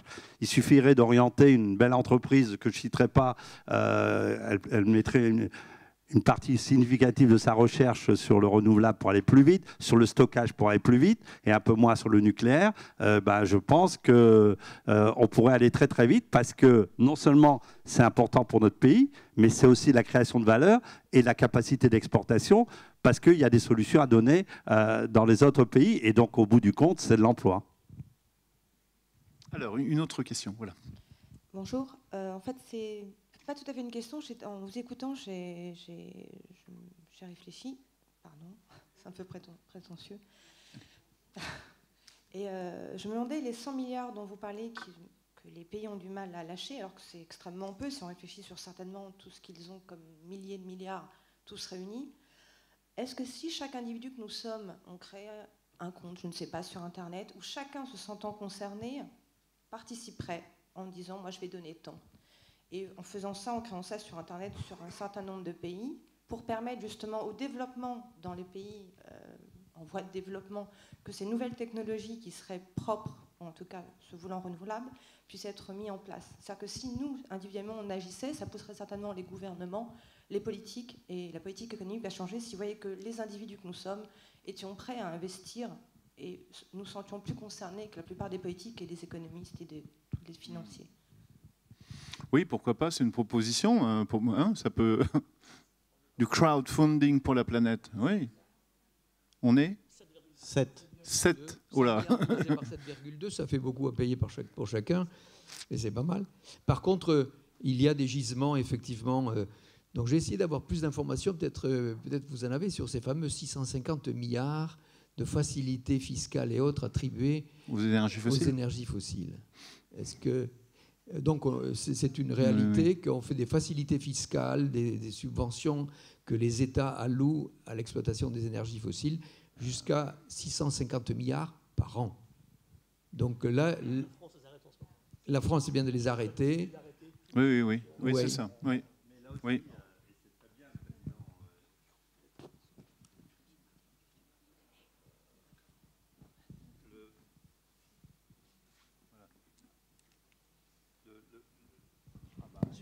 Oui, c'est bon. Le président de la République l'a dit, redit, sauf que c'était un sujet qui était déjà sur la table un an avant. Donc on voit à chaque fois que par rapport à des décisions qui sont fondamentales, mais qui sont très complexes parce qu'il y a des lobbies de toutes sortes, et avec des logiques économiques, avec des emplois, c'est toujours compliqué. C'est toujours compliqué. Et là, et c'est une bonne nouvelle, mais on a perdu un an. Oui. Alors, c'est pas grand-chose, mais c'est souvent comme ça. Oui. Il y a aussi, on voit bien qu'il y a aujourd'hui des réorientations d'investissement. Le fonds souverain norvégien, qui est certainement le fonds le plus riche du monde, a cessé tout d'investissement sur le charbon. La pression aujourd'hui qui a été exercée sur l'Australie pour ne pas exploiter, je crois que ça s'appelle l'Odyssée, Galilée, un gisement de charbon colossal qui est sur la côte est de l'Australie. En plus, ils étaient obligés de fractionner une partie de la barrière pour pouvoir passer avec les... Donc, ils étaient engagés là-dedans. Il y a une telle pression qu'il y a des désinvestissements importants. Le maire de New York, Bloomberg, quand il a vu les dégâts du cyclone... L'ancien maire de New York, mais quand il était aux affaires, quand il y a eu le cyclone, ils ont monté une association, ils appelaient The Risky Business. Enfin, attention, on est en train de faire des conneries. Donc, c'est des gens comme ça qui ont quand même des grosses manettes sur lesquelles ils peuvent influer sur des fonds d'investissement. Vous avez le fonds Rockefeller Brothers qui n'investit plus dans les énergies fossiles, par exemple. Donc, il y a des mouvements comme ça qui se créent. Alors, c'est peut-être pas énorme à l'échelle planétaire, mais ce sont des débuts de prise de position par des organismes extrêmement puissants. Dans la loi, par exemple, la ministre a voulu qu'on initie ce qu'on appelle le financement participatif, et notamment, par exemple, sur des projets comme la mise en place d'éoliennes sur un territoire. C'est vrai que d'obtenir l'adhésion des populations, du monde agricole, sur un objet qui souvent peut être polémique, eh ben, le meilleur moyen, c'est qu'ils portent le projet, qu'ils assument le projet, qu'ils financent le projet et qu'ils ont un intérêt pour le projet. Oui.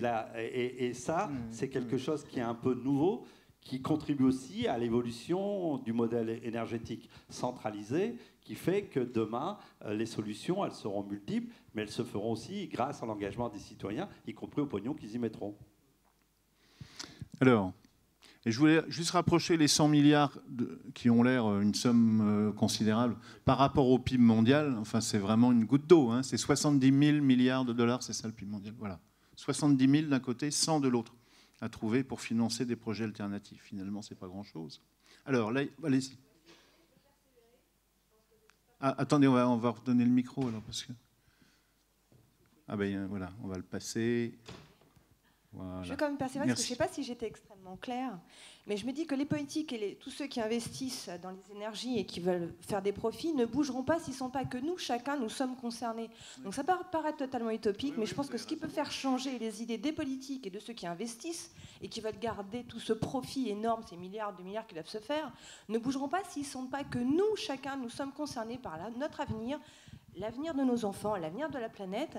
Et c'est pour ça que je dis que justement, ça peut paraître une idée utopique, mais une idée utopique qui peut fonctionner si chacun de vous, justement aussi, qui êtes des gens qui parlaient à tout le monde, qui avaient une influence, sortez du discours d'entre vous, justement, et allez plus vers nous responsabiliser directement.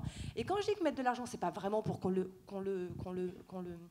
le finance, ce projet, mais montrant aux politiques que chacun, nous sommes nombreux à être concernés, ça va les obliger à se sentir concernés, et donc à changer de politique. Ils ne bougeront pas, sinon on ne bouge pas, parce qu'ils s'en foutent. Ils veulent juste se remplir les poches. On l'avait dit à Rio en 2012, c'est très clair, ils le savent. Excuse-moi. Mais mais vous avez raison, hein, en tout cas. Oui. Mais ce que vous proposez existe déjà. En partie déjà, c'est ce qu'on appelle le crowdfunding, où on appelle des gens à financer des projets qui peuvent avoir une vocation climatique ou de communication. Il y a par exemple le film Oui Demain qui va être passé tout à l'heure, et il a été financé en partie... Non, pardon, Demain. Oui, Demain, je me confonds, enfin, j'ai fait une erreur avec le journal. Donc le film Demain, il a été financé en partie avec le crowdfunding, mais ça aussi, c'est pas tout via ça. Ça c'est une des solutions pour montrer la mobilisation des citoyens, mais ça ne peut pas être que ça, quoi. En tout cas, vous avez complètement raison. Je pense qu'on est tous convaincus que chacun a un rôle à jouer dans l'affaire. Quand on se souvient des chiffres qu'on a annoncés, moins 40% à l'horizon 2030 pour l'Union européenne, ça veut dire qu'il n'y a pas les grands projets qui vont fonctionner, mais il y a les petits actes individuels qu'on multiplie par 30, 40, 50, 60 millions qui auront un rôle. Et puis, il y a aussi le rôle du citoyen, le rôle de l'électeur, l'engagement possible. Enfin, on est tous à un degré ou à un autre engagés également de notre côté. Vous avez raison. Hein. On a besoin de tout le monde et tous les actes ont un sens. Chacun il faut se le dire. Voilà, vie, voilà. la mort, quoi, c'est tout. Bien sûr. Alors, allez-y. Je ne sais pas où on en est. Allez, attendez, on va vous donner le micro. Tout le monde entendra. Oui, merci. Oui, juste un point, c'est que dans vos discours, je n'ai pas entendu le mot éducation. Et à mon sens, une partie de la résolution de nos problèmes viendra par l'éducation.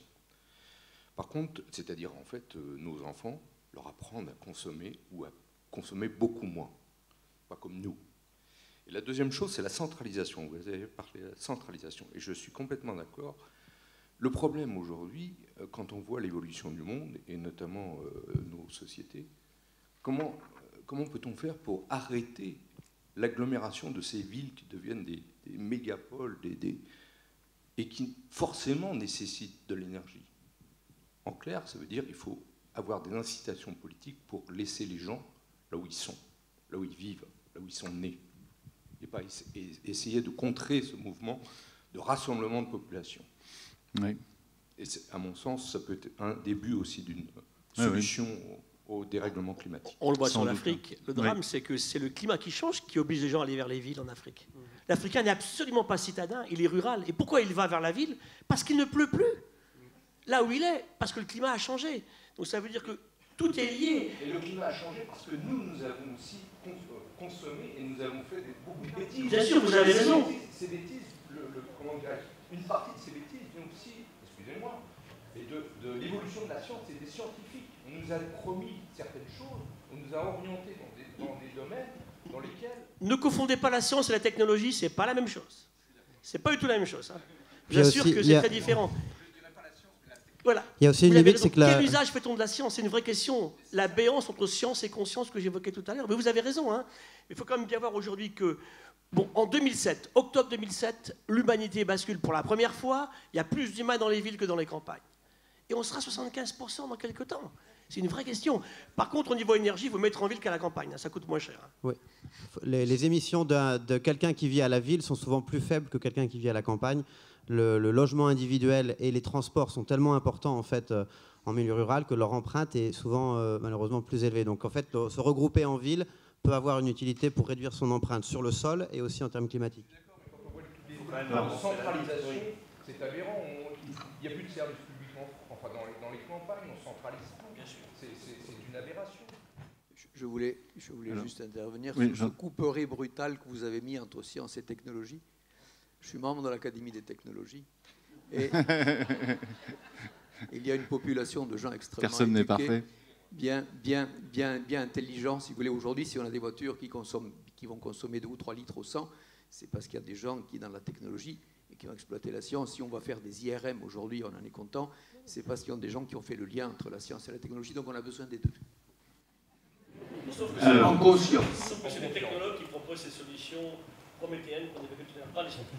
Alors je voudrais qu'on n'oublie pas la première partie de la question, de la remarque sur l'éducation. Bruno Le Cheval. Oui, mais l'éducation, bien sûr, elle est fondamentale et ça se joue avec les générations, pour les générations futures, avec nos enfants. Donc elle doit être intégrée au démarrage de la vie. Mais en même temps, quand on regarde les choses, il y a des prises de conscience un peu naturelles et les choses bougent. Paradoxalement, on n'a jamais été, pour ce qui nous concerne, la France, dans une société aussi individualiste. Et en même temps, émergent des systèmes de fonctionnement d'une société plus de partage, plus collaborative. Bon, il y a des choses un peu emblématiques. On pense à Blablacar, mais pas seulement. Et donc, nos jeunes ont déjà intégré, et pas simplement pour des raisons économiques, mais aussi pour des raisons économiques. Moi, d'ailleurs, à chaque fois qu'on progresse par rapport à nos enjeux pour des raisons économiques, c'est bien, parce que quand on le fait pour soi, ici, pareil, on le fait pour la planète, c'est déjà gagné. Et c'est d'ailleurs parce qu'on le fait pour soi et qu'on y a intérêt, qu'on le fait pour la planète, qu'on va y arriver. Donc, ce n'est pas qu'une question qui nous dépasse. Et donc, il y a, ce travail d'éducation est essentiel. Alors, l'ADEME, elle y fait son petit job de sensibilisation, de campagne, mais l'ADEME n'est qu'un outil parmi d'autres. Évidemment, l'éducation nationale doit avoir un rôle essentiel. En tout cas, moi, et c'est vraiment quelque chose de très positif, et là, pour le coup, ce n'est pas les politiques qui ont initié ces éléments, c'est qu'est en train d'émerger, là aussi, une politique d'une économie plus collaborative, plus de partage, plus de fonctionnalité, plus de services, et qui est poussée par les jeunes avec des réussites et de la valeur extraordinaire. Alors après, y compris, il va falloir inventer des modes de régulation. Probablement qu'il y a des choses qui ne sont pas prévues dans le Code du travail. Il va falloir regarder tout ça. Mais ce n'est pas grave, dans la mesure où, au bout du compte, ça va aller dans le sens d'une économie telle qu'on veut la mener pour atteindre nos objectifs. Et là, en tout cas, pour prolonger ça, et là, on revient aux technologies. Là, les technos peuvent nous aider sur tout ce qui est économie de partage, économie de fonctionnalité. C'est formidable, Blablacar. Quelqu'un, il y a 2-3 ans, qui prenait sa voiture et qui faisait un parcours tout seul. Aujourd'hui, ils sont 4. Il a atteint le facteur 4 en un petit clic, alors que nous, c'est objectif 2050. Et pour finir sur des bonnes nouvelles, donc justement, même si la conférence climat, on ne sait pas sur quoi elle va aboutir, en effet, cette crise climatique, c'est le meilleur gisement de croissance économique, le meilleur gisement d'emploi, de création d'entreprises sociales, les entrepreneurs sociaux. Il n'y en a jamais eu autant en France et dans beaucoup de pays. Et puis aussi, je pense que c'est une manière de redéfinir, de reparler d'écologie, non pas comme ça l'a été fait avant, parfois en culpabilisant les gens ou en donnant un visage un peu moralisateur, ayatollesque, mais en rappelant que c'est la condition de son propre bonheur, de se reconnecter à la nature, de se reconnecter à ses valeurs. On a tous au fond de nous l'envie de faire bouger les choses et d'être plus en accord avec ses valeurs. Et je pense que ça aussi, c'est un mouvement qui est beaucoup plus contemporain maintenant, pour les plus jeunes, de dire oui, l'écologie, c'est parce que j'ai envie de trouver un sens à ma vie, à mon métier, et de savoir à peu près où je peux aller. Parce que si je vais juste dans une boîte classique qui ne fait rien pour le climat, et alors qu'on me dit dans les journaux que ça peut être la cause de dommages collatéraux pour l'homme très importants, il n'y a plus de sens dans ma vie. Donc c'est une occasion de retrouver le sens et du bonheur, en fait, tout simplement. Alors, micro. D'ailleurs, et le terme utilisé n'est pas écologie. Alors ça, Gilles, il nous reste 5 minutes. Pour conclure, il faut qu'on retrouve notre rapport à l'environnement, à la planète. L'écologie n'est pas un mouvement politique, je le répète en permanence, c'est du bon sens qui n'est ni de droite ni de gauche. C'est le retour à l'harmonie, en fait, de l'humain avec cette nature qui l'entoure. C'est pas un mouvement politique. Et c'est là, en fait, qu'on se plante. Et moi, je me bats en France. Nous sommes des écologues, pas des écologistes. Parce que c'est pas la même chose. Parce qu'il y a des tas de conneries disent des deux côtés. Et c'est là que je rejoins justement ces gens qui ont essayé de responsabiliser les gens, c'est votre faute. Ça ne marche pas, on l'a vu sur des films célèbres. Hein. Donc comment aujourd'hui, collectivement, on s'empare de connaissances scientifiques, et là je suis d'accord aussi avec Tristan, il n'y a pas assez de recherche en écologie en France, hein, parce qu'on fait de la biologie moléculaire, donc ça aussi un aspect aussi qu'il faut bien raconter en période. Il nous faut de la biologie moléculaire, mais pas uniquement ça. Donc moi, ma conclusion, simplement, c'est d'abord offrir une image d'espoir et de monde bien meilleur à vivre dans le futur, en travaillant mieux et surtout en créant des emplois aussi, hein, que ce qu'on fait aujourd'hui. Donc laissons les énergies fossiles là où elles sont aujourd'hui dans le sol. Voilà. Jean-Louis. Oui, là, donc pour revenir... On n'en parle pas assez. Hein. Attendez. C'est vrai que je suis ici dans les moteurs. Je suis pour que le moteur diesel, on en termine, on le mette au musée. Donc il est temps de dire aux gens qu'il ne faut plus rouler au diesel. Il est important de parler de la pollution, que ça fait mourir 7 millions de personnes par an, le diesel, et donc il est temps de le boycotter, ce carburant fossile. Et donc tout le monde peut agir, dans la mesure où on a une voiture au diesel, qu'on l'abandonne d'ici 5 à 10 ans. Ils y sont arrivés au Japon, il n'y a pas de diesel au Japon. Donc nous aussi on peut y arriver. Donc, merci. On est d'accord avec vous, mais en même temps, ce projet de société qu'on veut faire émerger, qui doit exclure personne, il doit entraîner tout le monde. Et tous ceux qu'on a mis dans la politique du tout diesel, notamment, je pense à tous ceux qui sont dans la ruralité, qui, comme on disait tout à l'heure, on leur fait, ils sont dans une passoire thermique, dans un vieux logement. S'ils ont du boulot, ils ont des kilomètres et des kilomètres à faire avec une vieille voiture diesel. La réalité de la précarité énergétique dans une crise économique, c'est une réalité qu'on doit prendre en compte. Donc on doit l'accompagner, on doit trouver des solutions, il faut faire vite, mais on ne va pas dire du jour au lendemain, c'est fini le diesel, c'est plus compliqué que ça. Mais en même temps, on doit avoir des politiques d'accompagnement pour permettre aux gens progressivement de sortir du... Nous, on a déjà entendu depuis 20 ans. Hein. Non. Je ne suis pas d'accord, il n'est pas rentable, le moteur. C'est un moteur à 20%, 25%, c'est un moteur... mais je ne défends pas le diesel. Non rentable. Et il faut savoir que le diesel, par rapport au climat, c'est un moindre mal par rapport au moteur à essence. Petit détail, vous voyez, c'est complexe. Oui. Oui. Oui. Jean-Louis, Patricia, d'abord. Non, moi je voulais juste dire que tous les sujets qui ont été abordés là cet après-midi sont remarquablement traités dans le film Demain. Donc si vous avez la chance d'aller le voir, allez-y, on l'a vu au Havre et je vous assure que ça fait du bien. C'est très clair, c'est très bien rangé, c'est très sympa, c'est très humain. Voilà. Et juste une petite phrase pleine d'espoir, c'est n'oubliez pas que l'âge des pierres ne s'est pas arrêté faute de pierres. Donc on avancera. Voilà. Je voudrais quand même... Alors, juste Jean-Louis, on est au bout. Conclure un peu sur cette COP21 qui est l'objet, d'une manière générale, d'un peu d'une concentration de nos réflexions et de toutes les réunions qui se passent à l'heure actuelle. Tout ce qui a émergé des discussions ici montre qu'effectivement, les acteurs du climat et du changement climatique ne sont pas les hommes politiques, on l'a vu, ce sont les individus, qu'ils soient en situation de responsabilité personnelle, familiale, industrielle, politique. Donc, ce qu'il ne faudrait pas à cette COP21, qu'il ressorte un message négatif de dire on n'a pas trouvé une solution commune, un dénominateur commun. Ce serait dramatique parce que ça serait couper l'herbe sous les pieds de tout ce qui est en cours et en jeu à l'heure actuelle. C'est parti.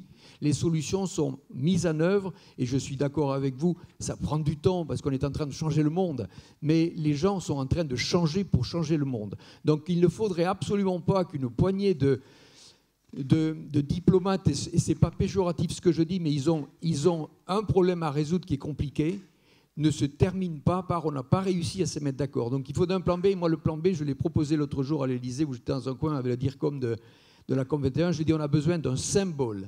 Souvenez-vous, peut-être tout le monde ne s'en souvient pas ici, mais il y avait une photo, il y avait une rencontre entre Gorbatchev et Reagan. L'objectif, c'était de limiter leurs missiles, leurs têtes nucléaires. Ils se réunissent, ils ne se mettent pas d'accord. Tous les titres dans le monde entier, c'était « menace de guerre froide ». 5 ans après ou 4 ans après, ils se réunissent en Islande.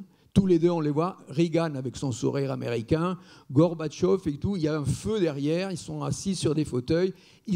Tous les deux, ils se sont mis d'accord. Ils vont limiter considérablement leur tête nucléaire. Le monde souffle. On a besoin d'une photo symbolique, c'est ce que je disais au DIRCOM de la COP. Moi, je vois 195 chefs d'État avec un papier comme ça. Voilà, on est venu ici, on s'engage à ça. Je veux dire, rien que ça, on s'engage à ça, parce que leur demander après de suivre, on n'a pas besoin de mettre des règles du jeu. Il y a suffisamment d'organisations non gouvernementales, suffisamment de personnes qui sont là pour pointer du doigt les choses qui seront dysfonctionnantes. Mais le monde a besoin d'un geste positif. Vous savez très bien qu'après Copenhague, tous ceux qui n'avaient pas envie de bouger ont eu du grain à moudre en se disant « les politiques ne sont pas foutus de se mettre d'accord, qu'est-ce qu'on peut faire nous ?» Alors que c'est nous qui sommes les acteurs au niveau personnel, familial, professionnel, industriel. Et c'est un mouvement, et c'est ce mouvement qu'il faut encourager.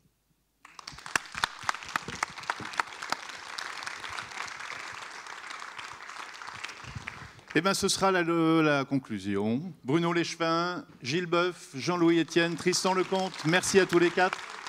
Et voilà la couverture du prochain livre de Tristan, publicité gratuite. Dans l'autre salle, la salle 1000, la cérémonie de clôture avec Marion Cotillard, avec Pascal Signolet, avec Sébastien Follin, avec tout le monde. Enfin voilà.